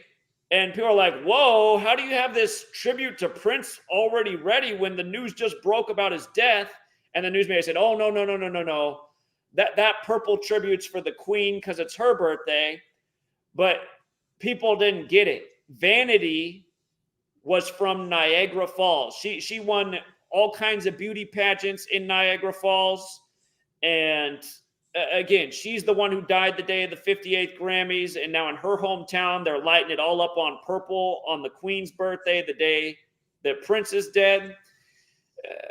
I'm sure the Queen's birthday was part of the equation, but these are major league rituals. And again, you see through the numbers, you can start to understand what's really going on and why someone like Vanity is dead on that day. And that year, the Grammys fell on February 15th, which was the 46th day of the year. again, a lot of this stuff is biblical. If you look up Genesis 46, it begins with a sacrifice, and the word sacrifice itself has a gematria 46. So on the 46th day, Vanity's dead, and next thing you know, Prince is dead. So, wow, man, what do you do for fun? Yo, like, do you ride bikes? Like, what do you do to like clear your mind? I feel like it's hard for you to just do shit, because like you'd be like, yo, if you fell off your bike, I feel like, yo, I'd be like, this is the 46th time I fell. Yeah. Well, you know, honestly, man, that's a depressing question for me, because I think about when I was younger and I used to have fun and spend a lot of time with my friends and be active and go out and do things. And I used to be very active. I'd be at the gym every day, playing sports, rec basketball, rec football, rec softball, you know, going out, going on hikes. I mean, I used to have a lot of fun when I was younger. That's also part of something that happened to me. It was just days before my 30th birthday. I turned 30 in 2013. It was July 2013. I was playing softball that whole day. I had a beer league softball that I played, and I remember I was actually done with my own games, but another team, one of their players was out, and they asked if I would play for them that day. And normally I play the infield. I play shortstop, third base. They wanted me to play outfield, which was fine. But I remember I made a nice play. I made a nice catch, and then the guy didn't think I was going to get to the ball. And then so I was trying to double him up. I actually did double him up on the play, but I ruined my arm in the process. But he was trying to get back to the bag, and I was trying to throw him out from the outfield. And, you know, I'd been throwing the ball, and it was like a softball tournament that day. So I'd been playing ball all day and, you know, out in the sun and drinking beers, which probably dehydrate the body. But anyway, on the throw, I felt the snap in my shoulder. I never felt that before. But then I realized, like, I didn't have movement in my shoulder, and like I couldn't even get like my jersey or my I didn't have insurance at the time, actually. So I never really got it checked out for a while. I was needed help to get my shirt on and everything. But anyhow, because I injured myself, all of a sudden I found that I couldn't play sports. I couldn't go to the gym like I was used to. And it got me looking into, I ended up picking up the book or reading about Manly P. Hall's The Secret Teachings of All Ages while I was injured. And it was in that period of time that I was injured that I discovered Gematria. And ever since I've been doing this research, I really have been having a lot less fun. And I have been busy, man, because if you guys have seen my books, they're big. I mean, I've been working and writing and researching. And in a way, I wish I could go back and I don't know, man. I mean, I guess people appreciate that I found this knowledge and put it out there. But my life used to be a lot more fun before that transition. So for everybody out there who are new, like us, please, the website is right there at gematriaeffect.news, and go buy his books. Don't buy them shits, please. Like, this is something that you can really get knowledge about, man. This is awesome. Or I appreciate everyone who buys the book. Almost everyone downloads it for free now because that's why Amazon make it free. I don't mind if anybody downloads it. Like if you're out there and you're listening, you're like, I'm not sure, I'm skeptical. Download the book and just start to read it. And then if you really like it, go out and buy the physical version, because you never know when your computer is going to get shut off and everything will be censored from the web. I've already lost. I mean, I have an old blog up that when I started in 2013, that website wasn't owned by Google, but Google's bought that platform. And now, as time goes on, they're constantly deleting more and more posts from that site. And it's so frustrating to me. It's like, oh my God, you guys go back and delete my post from 2014? I mean, that's a historical record. But that's why you want things in print, because this stuff that's in the digital world, it can be here today and it can be gone in 5 minutes from now. So. So then when it comes to, you know, the censoring and all that stuff, how do you feel about like Elon Musk and what he's doing with Twitter? He's the biggest Jesuit puppet there is, man. It's just okay. If you go back to God, what year was it now? Was it 2020? I think it was January 7th, 2020 that he was declared the richest man in the world. That's the day in history that Nikola Tesla died, right? Nikola Tesla. So the day that Nikola Tesla died, he's declared the richest man in the world. Now what's messed up is it was the 78-year anniversary of Tesla's death. And in Gematria, Tesla equals 78, like Jesuit. When he made his offer to buy Twitter, it was, well, He offered $54 a share on April 14th. And that April 14th is a notorious day in history. It's the day Lincoln was shot. It's the day the Titanic hit the iceberg. But if you just use the alphabetic order, Jesuit order is 144. If you use the alphabetic order with numerology, Jesuit order is 54. So on 14/4, he offers $54 a share. The word censorship also equals 144 and 54. One of his first big things when he comes back is he reinstates Trump 144 days after his birthday, and Trump's Jesuit educated. So again, I've been documenting just, like Elon Musk just got booed off stage at the Dave Chappelle thing this weekend. Do you guys see that headline? Yeah, I saw that. Okay, so that just happened on Dave Chappelle's 110th day of his age. Elon Musk and Dave Chappelle, just using the alphabetic order, both equal 110. And if you read my latest book, Number Games, I talk about Dave Chappelle in there and how because you might recall George Floyd, they said they were on George Floyd's neck for 8 minutes and 46 seconds initially. And then Dave Chappelle came out and said, man, that's weird because I was born at 8:46. You guys remember that? He did a special called 8:46. Yeah, I remember that. That was on Netflix, I believe, right? I think it was Netflix. It was out there. Yeah, I remember that. But yeah, I was just pointing out there's a lot to it, but Minnesota also equals 110 like Dave Chappelle. And of course that happened in Minnesota.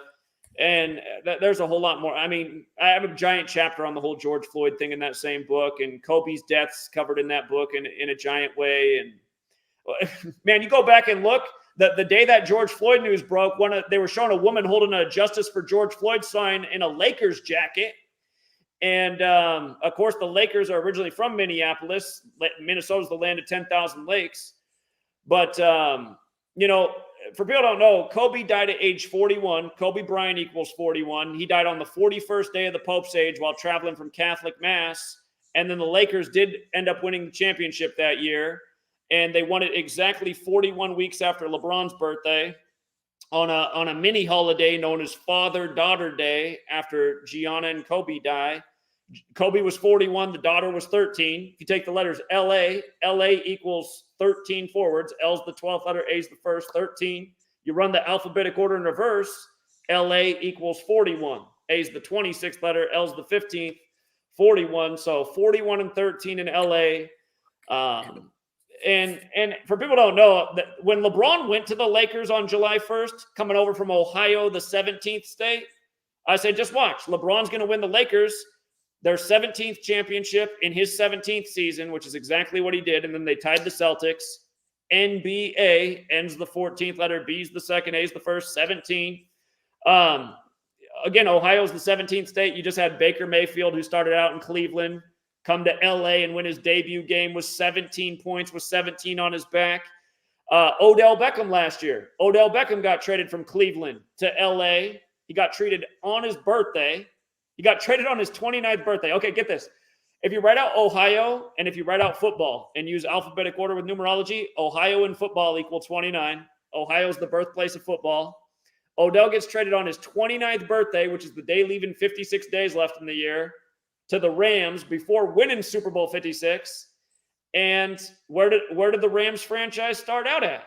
You guys know where the Rams franchise started? Was it St. Louis? Nuh-uh.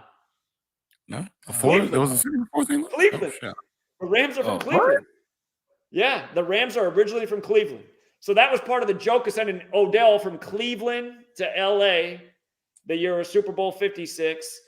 And but again, the point I'm making is they just keep paying tribute to like these cities and this history. And again, I mean, that's part of, I mean, how many NFL fans do even realize that the Rams were ever in Cleveland? Because that was way back in the day. I mean, a lot of people would think the answer was St. Louis, because of course they've been there in more recent history, but they started in Cleveland.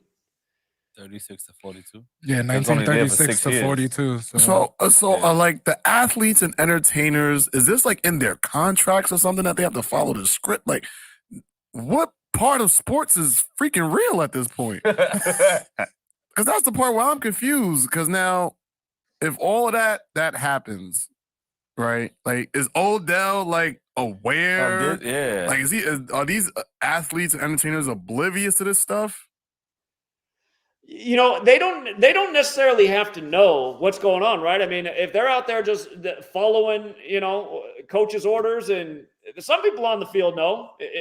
How many people on the team know besides, like, you could never convince me that these quarterbacks aren't in on it, that they're the highest paid guys on the field. And I mean, it really only takes the quarterback to throw the game, you know?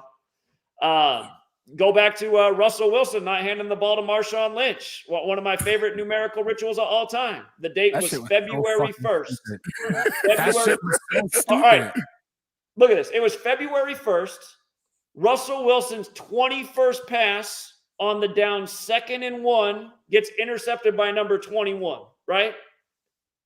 And what's the other? I'm forgetting something. I think Brady might have got his 21st playoff win in that game, winning that Super Bowl. I think that's the other 21 I'm missing. But all of those 21s on 2nd and 1 on 2-1. And then they interviewed the man who made the interception. And he said, I was ready for it because we were practicing that play all week. And it's like, well, wait a minute. Why would you even practice that scenario at all? Because the announcer told it to you right after it happened. The announcer said, man, that was the first time all year the Seahawks passed on the 1-yard line. And why had they not passed on the 1-yard line all year? Because they got Marshawn Lynch, who's always good for a yard. You could not stop that guy. And again, they didn't need to pass right there. There was still time on the clock. They had a timeout. It was 2nd and 1. So again, he comes out and blurts out that they were practicing that play all week. It's like, why would you spend your whole week practicing for a scenario that was super unlikely to happen? But yeah, again, I mean, I'm amazed that fans don't catch on to the rituals. My favorite Tom Brady Super Bowl ritual, there's a lot to pick from, really, but my favorite one, this is why I wish they never deleted my channel. I'd tell you guys to go look at the video because it would probably have millions of views by now. But the day of the Super Bowl, it had like 150,000 views by halftime, and it had like 30,000 comments, and nearly every comment was about what a moron I was, because I guaranteed Brady would win the Super Bowl over the Falcons, and it would be all about 25. And you might recall he got down 25 points in that game before winning. The date was February 5th for that Super Bowl. Falcons equals 25. They moved the touchback that year from the 20-yard line to the 25-yard line. And why did they do that season? That was the 97th NFL season, which is the 25th prime. So the reason I can't believe that everyone didn't see through the NFL after that Super Bowl is because I still remember how it was. The Falcons were up 8 points. I was feeling like a moron. I was reading all the comments. I was like, man, because it was looking like it was over.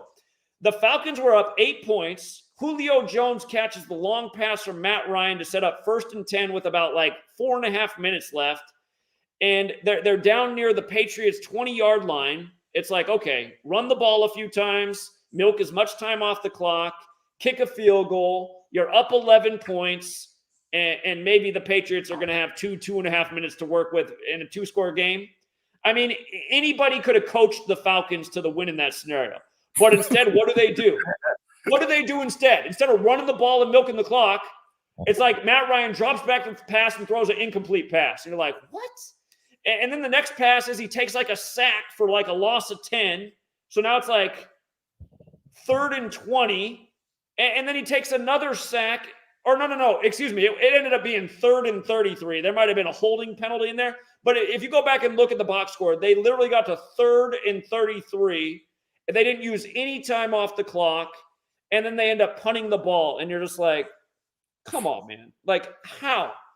Who is coaching? I mean, the guy's paid $9 million to coach NFL, and you're in the Super Bowl in the driver's seat to win. You start to look at all of Brady's Super Bowls. They're all a joke. I mean, it all started back with the Tuck rule and the Raiders, which didn't make any sense. He fumbled. They should have been out of the playoffs. But again, it's because it's all ritual. 9/11, Patriot Act, Patriots nonstop ever since. And some of his rituals, though, have just been absurd. So thank you for pointing this out, because I've been trying to say Tom Brady was in for a long time now, and I feel like you've been you've definitely You just took it to a different level. What you mean? I can tell you more about Tom Brady's scripted career. One of our best calls for futures was. Wait till I go to the sports bar after this. Yeah, Zach, I do have a question to ask you. Yeah. I feel like there has to be a part 2 to this.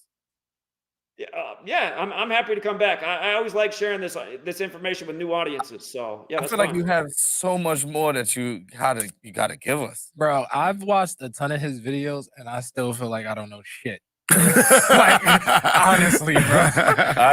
Like obviously some things can roll off the tongue, but like I still feel like I don't know shit. Like you've had us in suspense, you had us in awe, you had us in just like pure, just wanting to listen. Like, and there's not a lot of people that can really get 3 of us to shut the fuck up. But and I seen in the comments you haven't smiled this much in a long time, so I feel like you're having a great time too. Yeah, you guys are good guests. I appreciate, or not guests, good hosts, man. I appreciate having this conversation with you guys. So, we do need to do this again. Whenever you're absolutely. free. We can come back and talk more about sports or whatever. I mean, seriously, you guys, I can sit here and talk about this subject for, like, if I had to, I could probably talk for 48 straight hours because there's just so much to share about this topic. Yeah, it's a topic where there's just more and more information, more and more rituals taking place every day. There's always more to talk about. I've seen 2 things that I know it's going to take us a long time, so I don't know if we should do it now because it's almost 12 o'clock and everybody has to go to work tomorrow.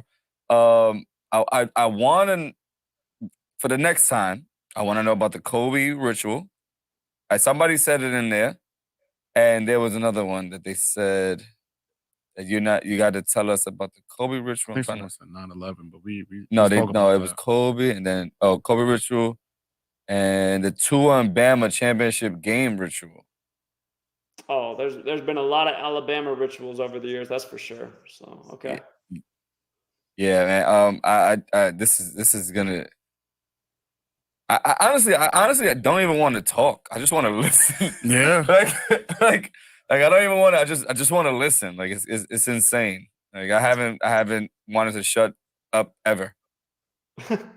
Well, I appreciate that. I'll take that as a compliment. But yeah, like you said, it is almost midnight where you are. So you know what? Just next time we do an interview, just help with some questions, things you thought about, and yeah, I'm happy to answer those questions. Do we really have to come up with questions? Because I feel like you're just gonna give us everything we need.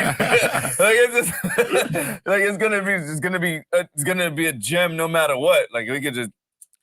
What does this mean? You got me on that one. Should I bet on the Bills, the Chiefs, or the Cowboys? So here, I'll tell you something about that. Okay. So the Bills, they're named after Buffalo Bill. Oh man, you guys said something. Well, let's save that for the next interview because this is another big topic. There's a lot I can say about that. So we'll do it again soon. You guys let me know when you want me to come back on, and we'll have lots more to talk about. I got one last question. There we go. You spoke a little bit earlier about the fun that you used to have when you were a little bit younger and you were more into sports and things like that. So my question now, at this age, at this stage in your life, do you find joy in proving these or showcasing these patterns? Like, is this fun for you? Do you get joy out of this? If not, where do you try to find joy? Well, I got a really nice lady in my life, and her and I have enough fun together. What's nice is she's a hard worker too. So she's working a lot, but when she's not working and I'm not working, we go out and we do something. So I mean, I still have some fun in my life, not as much as I used to, but yeah, I do get joy out of sharing the information, and it's always nice to interact with new people. And like I said, I've always liked teaching. So in a way, I feel like I'm still sort of teaching. I do miss being in a classroom with actual students. But I do get enjoyment out of this. I mean, you could always come to my classroom if you ever want to make a comeback. Zach, can you? Oh, by the way, I forgot to say this before. Your last name is Hubbard. That's my family's last name too. My stepdad is Hubbard, so it might be related. I don't know. You never know. Technically, I don't have a bloodline to that name because my dad's adopted. He doesn't know who his real dad is. His adoptive father's name's Hubbard. So See, my dad is black, so we might be we might be good. You're dumb, man. You're so fucking stupid. But Zach, can you please tell them where they could find you for the other people who are not that don't know where your anything is at? Can you just let them know? Yeah, you got to know how to spell that word Gematria. Gem, like Gem, at AT, and then RIA, kind of like the sporting goods store. Gematria. GematriaEffect.news is my website. You had an E at the end of it. Yeah, we spelled it wrong. Sorry. It's fixed. We fixed it. Well, it's okay. I mean, nobody's ever heard of that word before. So my website, Gematria Effect News, if you search that on YouTube, you'll find the YouTube channels. I'm constantly creating new channels because I get deleted a lot. I got a Twitter, Gematria Effect News. If you search my name as well, Zachary K. Hubbard, that's another way to find me. Just type out Zachary K. Hubbard. That should take you to my page. If you're looking for my book, if you search on Amazon, Zachary K. Hubbard, you'll find the book. So. Good. You got anything else? I just want to say thank you for coming on, because I was telling them before we went live, I've reached out to people that I personally know and they said yes and haven't shown up yet. I don't know you from shit. I just watch your videos and you've gotten on this shit very fast. So thank you for taking the time to come out and be on the podcast. I appreciate that. Well, you're welcome. And thanks for inviting me. I was saying before, it's been a while before anybody. I mean, I used to get a lot of invites to do interviews, but it's been a long time since anybody invited me to do a show. So I was happy to be invited. Well, you part of the 40 Central family now, so you can come here anytime you want. Yeah, you just want to be like, yo, hey, listen, I got something to say. You could listen. We're sending you the link or something to predict.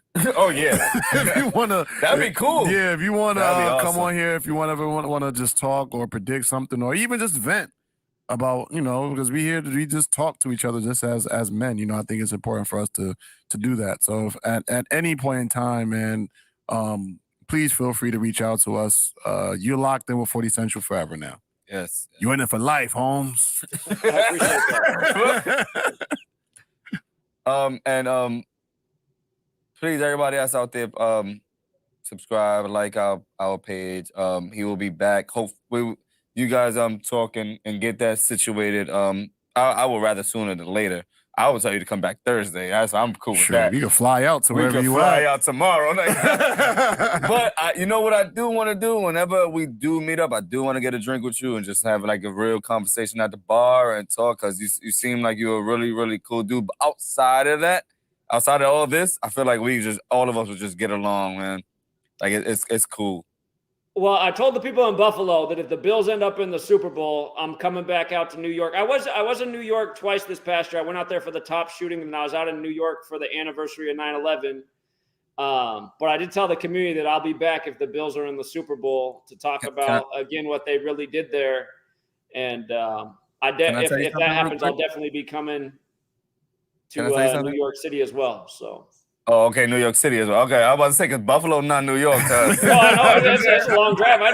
Because I just drove all the way out there. I drove from Seattle all the way out to New York City, and I was like, man, Buffalo and New York, that's like a 6.5 hour drive. So that's it.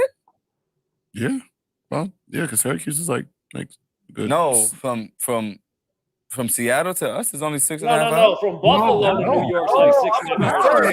From Seattle's like 40 hours. Hold on, wait, that's it? Nah, hold on. I didn't realize how big New York was until I was out there. It is a big state. Yeah. Mm-hmm. This is fucking huge. Yeah. We the Northern Texas. We the what? The Northern Texas. Uh-huh.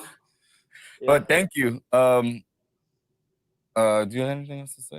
Nah, man. Again, I just want to extend like gratitude and thanks for you coming on, being super responsive to the invite, coming on here. And just speaking your truth and being, true to who you are and your mission, and giving us your backstory, just opening us up to your world, opening your world up to us. I'm sorry. And, we hope that this isn't our last time. This is not going to be our last time linking together. And like we said earlier, if there's anything, or even people in the comments, like if you got a story to tell, if you have something you want to share, if you want to come up here and talk as well, like just hit us up on 40 Central on the Instagram page, or you can email us at 40centralpodcast@gmail.com. We pride ourselves on being open-minded and allowing people to come on here to talk about what they do and their story and what they want to give to the world. And we try to be as open-minded as possible here.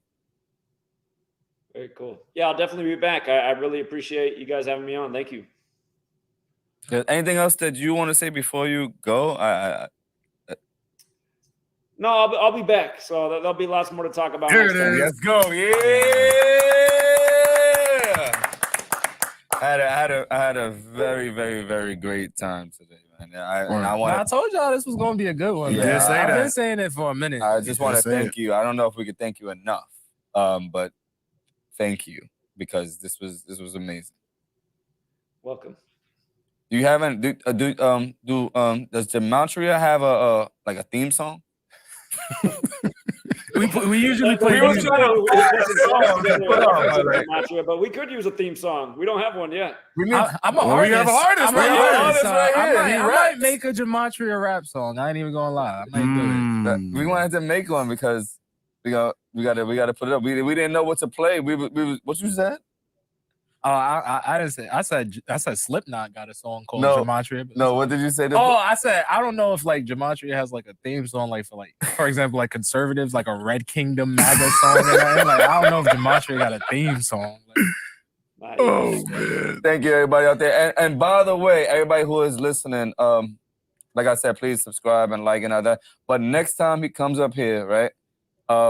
We're gonna try to have fans call in and ask you a question if that's okay with you. Let's bring it into your audience, because as I've read, a lot of things that come in, a lot of people really love what you do. And besides the trolls, yeah. But we can have like. Yeah, whatever. Listen, if you don't got haters, you ain't doing what you gotta do. What is it? Yeah, man, you good.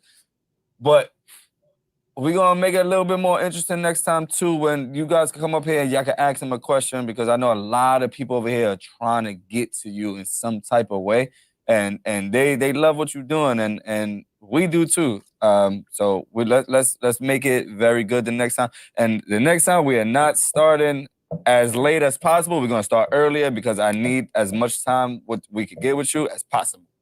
That's what we got. Yeah, we'll start a little bit earlier next time. So yes, got you. Yes, got you. Okay, sounds good. We're gonna play some music. Thank you, JT. Will get to you and he'll hit you up, and let's set something up as soon as possible. Sounds good. All right, gentlemen, appreciate it. Thank you. Sir. Thank you. All right, have a good night, all. Thank you. Everybody in the chat, please give them a round of applause. Give them clapping hands. Give them love. Give them all that shit. Go follow everything, man. Thank you, guys. Put some fire emojis in the chat. Fire emojis in the chat, man. All right, appreciate it, guys. Have a good night. Thank you. Have a good night. Good night. All right. Now, that was a very, very, very good one. Everybody who's still in the chat, man, we appreciate y'all. Please like and subscribe. Yes, we are almost at our first 1K. Yes, we are almost at our first 1K. I seen a lot of y'all out there. Oh yeah, they only had this many views, but man, look, y'all brought that shit right up, almost to 100, man, and we're thankful for that. Do that every week. Yeah, I know, right? Do that every week. You know, for the right, we'll be here on Thursday. Yeah, we'll be here Thursday. Stick around. We'll be here Thursday. Like this says, Amy, thank you. Open up, thank you. Everybody who's subscribing to us, thank you. We appreciate it. Our content might not be for everybody, but we talk about everything. And if you guys like what y'all hear, please come back and send it to somebody, that everybody share it, and let's create this community. We are open-minded individuals where we can sit down and talk about anything like that. No judge. And like JT said before, if any one of you guys out there that has a talent or has something, a story to tell, we are open to hear and talk to us. Please reach out to any one of us on the podcast, and we will get back to you, and we will set it up. And even if you just want to come and talk some shit, we can do that too. Yeah, and I love the suggestion making Zach a weekly guest. If he's just for it, shoot. Shit. Nah, I ain't gonna lie, that'll go crazy. Hey, we here. We here. That's something that we'll definitely pitch the idea to him. Shit, if you all could pitch the idea to him too, hit him up and let him know, like, hey, you guys should make this a weekly thing. At the end of the day, the people, it's always come down to the people. If enough people say it, if enough people get behind an idea, it will come into fruition. So. Guys, I want to ask y'all a question real quick. Did y'all enjoy the interview? Yes or no? We want to know how good did y'all enjoy the interview? Besides the trolls, I seen some trolls in there. No, I seen the trolling. Yeah. I wasn't paying attention. Like, I always see that in his stream. I like so I was that, just though. like, I like that, bro. He was the stream I went on to like give him the info and shit to set it up. It was some dude just calling in, talking mad. Bro was talking like he was the Joker or some shit. Just mad weird, bro. He probably watching. But I like that. All lives matter, right? I like that though. Nah, but he was just saying dumb shit, and then at the end he was like, "I'm trolling you, Dak," and I'm just like, bro. Why are you like wasting this man's time? Like, it's probably some kid. But even though you're kid. trolling, you're still watching. Nah, you're still I get listening. it, but it's just You're like you don't getting got to watch more time. constructive things to do with your time, type shit. Like that just be my thing. It was bro. nice to see him happy. That's good. I'm glad we made him happy. I'm glad we made all of you guys happy also. Yes. It was actually a really great time. I got the song queued up. What song is Slumber Number. It's a Gematria rap. Nah, that's Oh, real. someone Yes. got Somebody put it in the chat. I looked it up. Oh, somebody put it in the chat. Yeah. Whoever Slumber Number. put that in the chat, man, we appreciate y'all. We about to play that. This is Let's just Bamboo Soldier. Who? Bamboo Soldier. I'm gonna actually subscribe to the page right now. Bamboo Soldier. Slumber Number. Gematria rap. Yeah, it's queued up whenever y'all ready. We ready. Let's play that. We about to play Gematria rap. Let's get it. Let's go. Big up CH Gematria. It's one the Bamboo Soldier. Let us know if you can hear it in the 1, comments. 2, 3, 4, 5. They don't want us to be alive. A, B, C, D, E. We need more unity. Young to old don't see what the real math is. Keep us on the couch, depressed and distracted. Wickedness. Bless up. Steeped in stew and slumber, a trap that's made of numbers. Parasites, wickedness, vampires, white collar politics, and liars. Big club, sipping blood, lead to Rome, the Jesuits. It's a game, it's a show. Words scheming to control. Created to the end of days. Why we idolize fakes, get paid while the youth are led astray. Fool our hearts and soul, keep the mind in a maze. Scrub the facts and history, tortured up in a blaze. In plain sight, trolling and mockery from the Cosby's last name to Slave and Tuskegee. Ducks in a line, Tanner with the number 30. Throw them stones, swing them sticks. Astro sacrifice Houston with the 46. Devil's Matrix, sipping wine, FU kiss. Stolen knowledge, pirate Freemason with the 96. It was a chat. He said,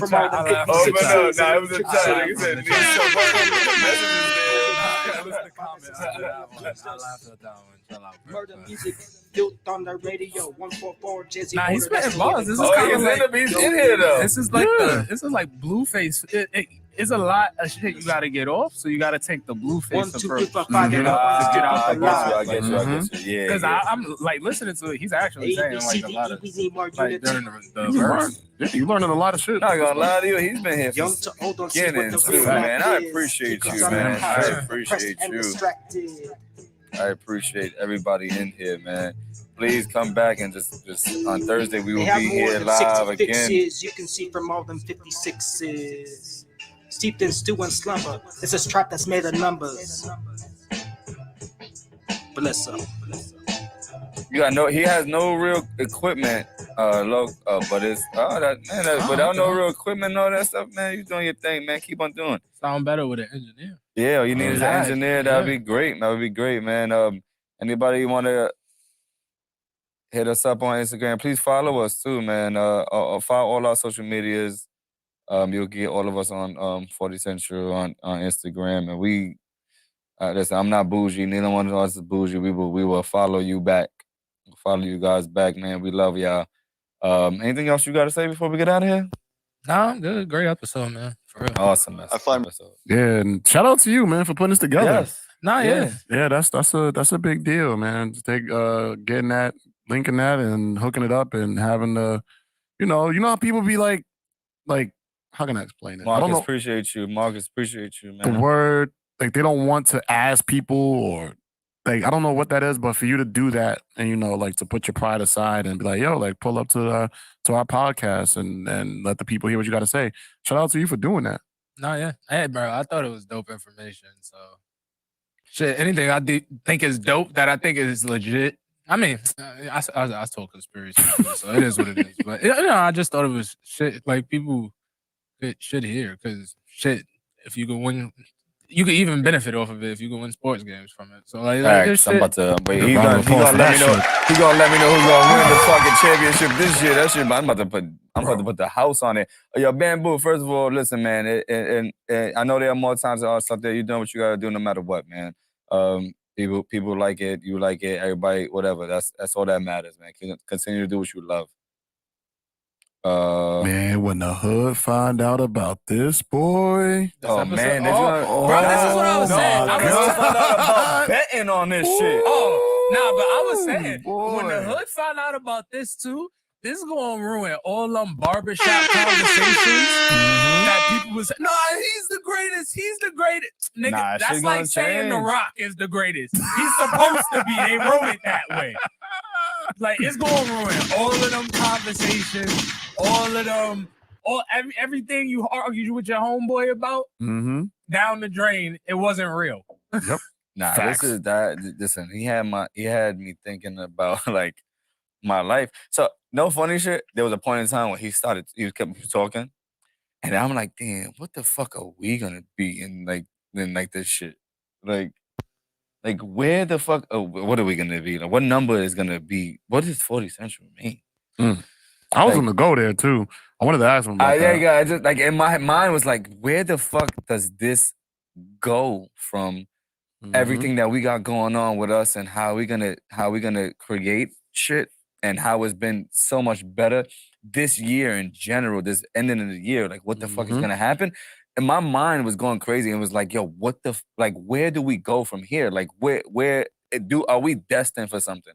And if we are, then I appreciate it, but honestly, I don't even want to know that truth. Because I just want it to come naturally. Justin down like the rabbit hole right now. Hell yeah! I was going crazy. I was sitting there like I was fucking going crazy in my head the whole time, bro. We got another record recommendation. We got another record recommendation. What we playing? This King Rhino, Grand Deception. Never heard of it.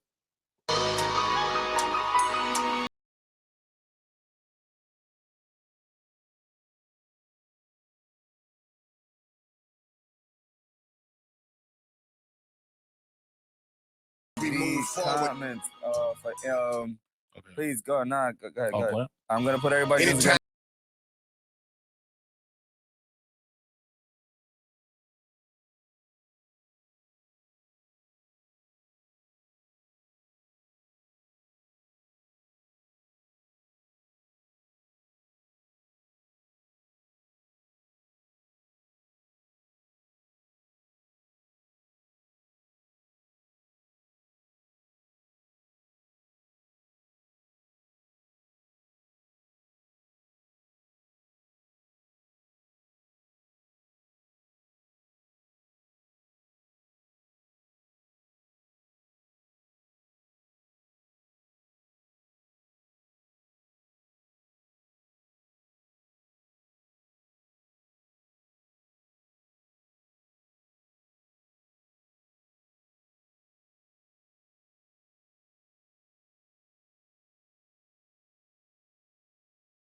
That was K Rhino Grand Deception. Make sure you go listen to that. Make sure you go listen to I that. was fucking with it.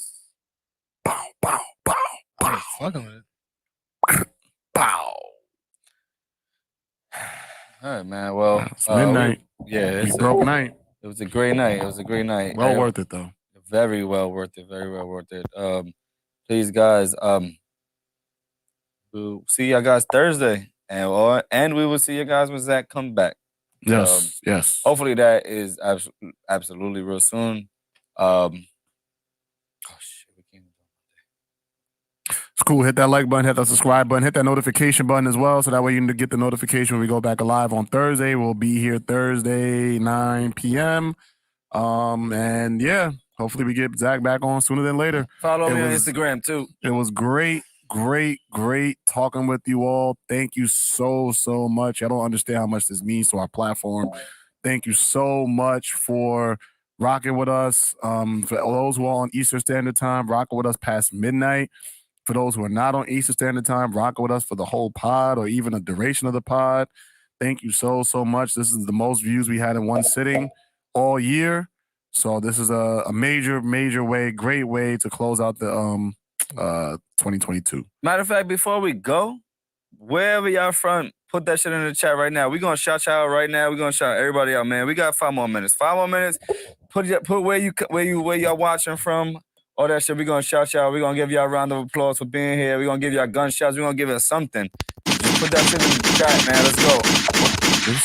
Let's go. Vegas in the building. Let's go. Yeah. Oh, Cali in the building. Cali.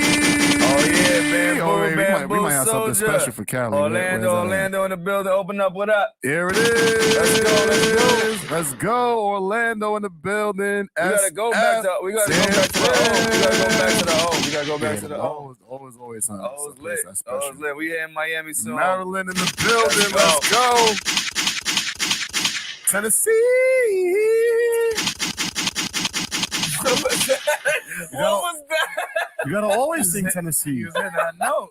First of all, the only Tennessee I was getting is Tennessee whiskey. That's my favorite fucking But you song. gotta, anytime you say the word Tennessee, you have to sing it. That's like a state thing. Is it? No. Just making it up. Could have fooled me. Actually, I'm from New York. Tennessee. We got Vegas. We got Cali. We got Orlando. San Fran. Queens, Maryland. get the money. Okay. We're from the Bronx ourselves. Yeah, we are in the Bronx. Oh, you from Queens though? Yes. Oh, Left Rack City. All right. Zay was just saying some shit about that shit the other day too. Yeah, that does not sound like a place I need to go. Left Rack City. Shout out to Queens though. Zach is back. He's in the building. Zach is back. Hey. Hold on. He pulled back up like 4-5 Jordan. Just as you guys are sports fans, I had to come back and point something out. We were just talking about when Brady won the Super Bowl in Arizona over the Seahawks, when Russell Wilson didn't hand off. That was Super Bowl 49. And look at what just happened to the Cardinals on Monday Night Football. Oh, hold on. How come I'm getting feedback? Oh, that's my bad. My bad, guys. The Cardinals fell to 4-9 tonight, right? And gentleman earlier was pointing out how 33 is the number on Monday Night Football, like Brady's comeback last week with 33 points. If you take the letters M and F, M is the 13th letter, N's the 14th, F is the 6th, it's 33. Every week what we're looking for, because for people who don't know, like I've been doing the sports decoding thing. There's a lot of people who follow me for sports picks. But I love the Patriots tonight because the Patriots just got their 33rd all-time win in NFL Week 14, and the Cardinals just got their 33rd all-time loss in NFL Week 14. So that means their record all-time in NFL Week 14. But we're always looking for the 33s on Monday Night Football. We're always looking for the 35s on Thursday, and we win week after week when we can find these patterns. So if the 33 lines up, that's the way we're going on Monday Night Football. Tonight, the Patriots beat the Cardinals 27-13. And again, also, you look for little bonus things too, like dropping to 4-9, just like how the Patriots won Super Bowl 49 in Arizona.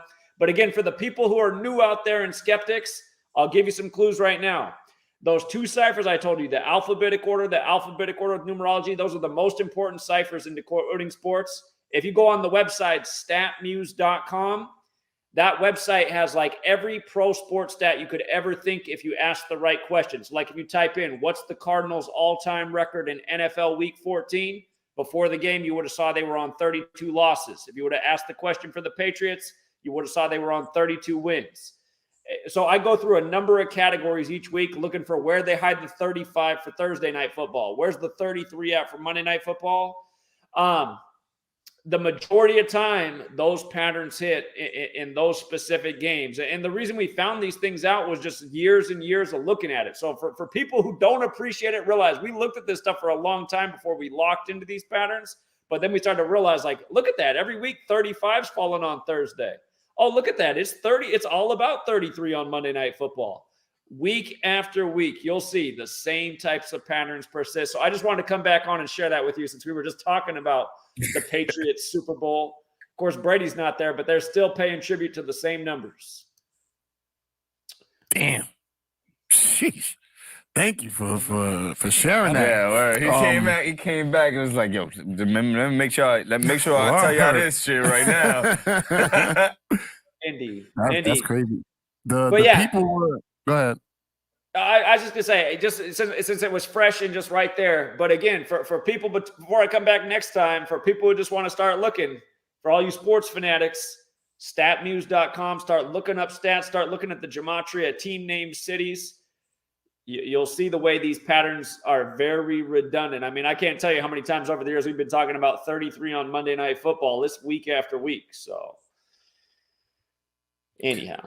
The people want to see you have a segment on this show. We gotta have the private conversation. Yeah, I was telling you what the people were saying when you were gone. We gotta have a private conversation after this. WA is not Washington. What is that? Washington. Yeah, they're in Renton. That's just south of Seattle, Renton. Yeah. Oh, all right, Washington. I just wanted to make sure my geography is not all that great. I'm gonna let y'all know right now. Yeah, that's a suburb of Seattle. So they want to say thank you, man. Everybody's saying thanks. Indeed. And yeah, I'm happy to come back. I heard you guys saying Thursday. I'll check in with Sweet Lady if she's cool with me coming back on Thursday, but that should probably work if you guys want to do it that soon. We have anything Thursday? I don't remember. Well, we'll get to you. We'll talk to you tomorrow. Okay, we'll work it out. But yeah, sounds good. Yeah. All right, gentlemen, just want to come back on and share one more thing while it's current. No problem. Appreciate you. We are leaving too. We have to get out of here, guys. We got caught up talking to everybody who was in the chat, but we have to get out of here. We are leaving too. Let's play a song before we get out of here. Zach, my brother, because we got the same last name now. All right. Thanks for staying up late, guys. No problem. We'll reconnect soon. All right. Have a good night. Have a good night. Yeah, let's play something for them. Let's play something for them real quick, man. Let's get out of here. Independence names. Let me get it queued up.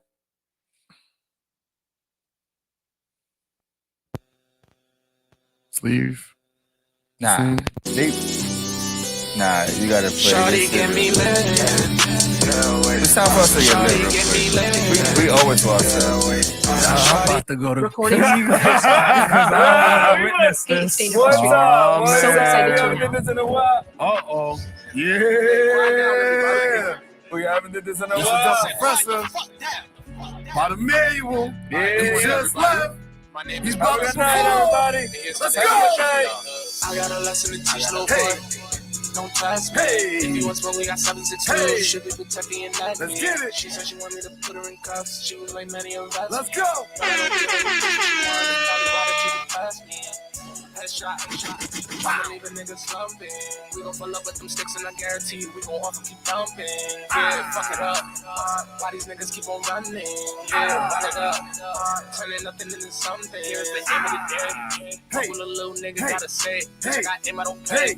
Fuck with the boss and nigga let it spray. Don't let him cloud on you, dog. You gon' get clown on the blog. All this clapping, that's a round of applause. Fuck around and send a nigga the mug. So you really wanna do now? Get a look and shit get too wild. Find out how you gon' move now. Man, I really wish I knew how. Back then, but fuck it, I'm making it happen. Like, what do you mean? Don't got no time for no niggas yapping. Gotta get to the dream. I know some niggas out here giving up hope, but never just give up your dream. I know some niggas out here I know some niggas out here that don't see the score. My niggas plotting their scheme. Damn, like what you mean? Hey! Don't trust me. If you want me, that's 762. She be protecting your neck. She said she wanted to put her in cuffs. She was like, no, you lost me. But I don't give her bitch what she wants. That's probably why that she can pass me. Headshot. I'ma leave a nigga slumping.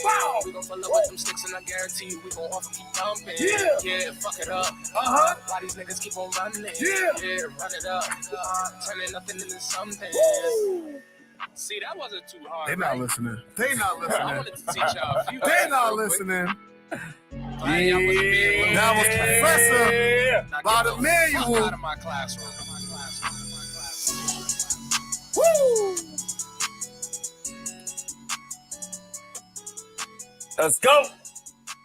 Love ya. Thank ya. We got one more? Bro, let's go, bro. Bro, let's go, bro. All right. We out. Thank you, guys. It was real. Bye.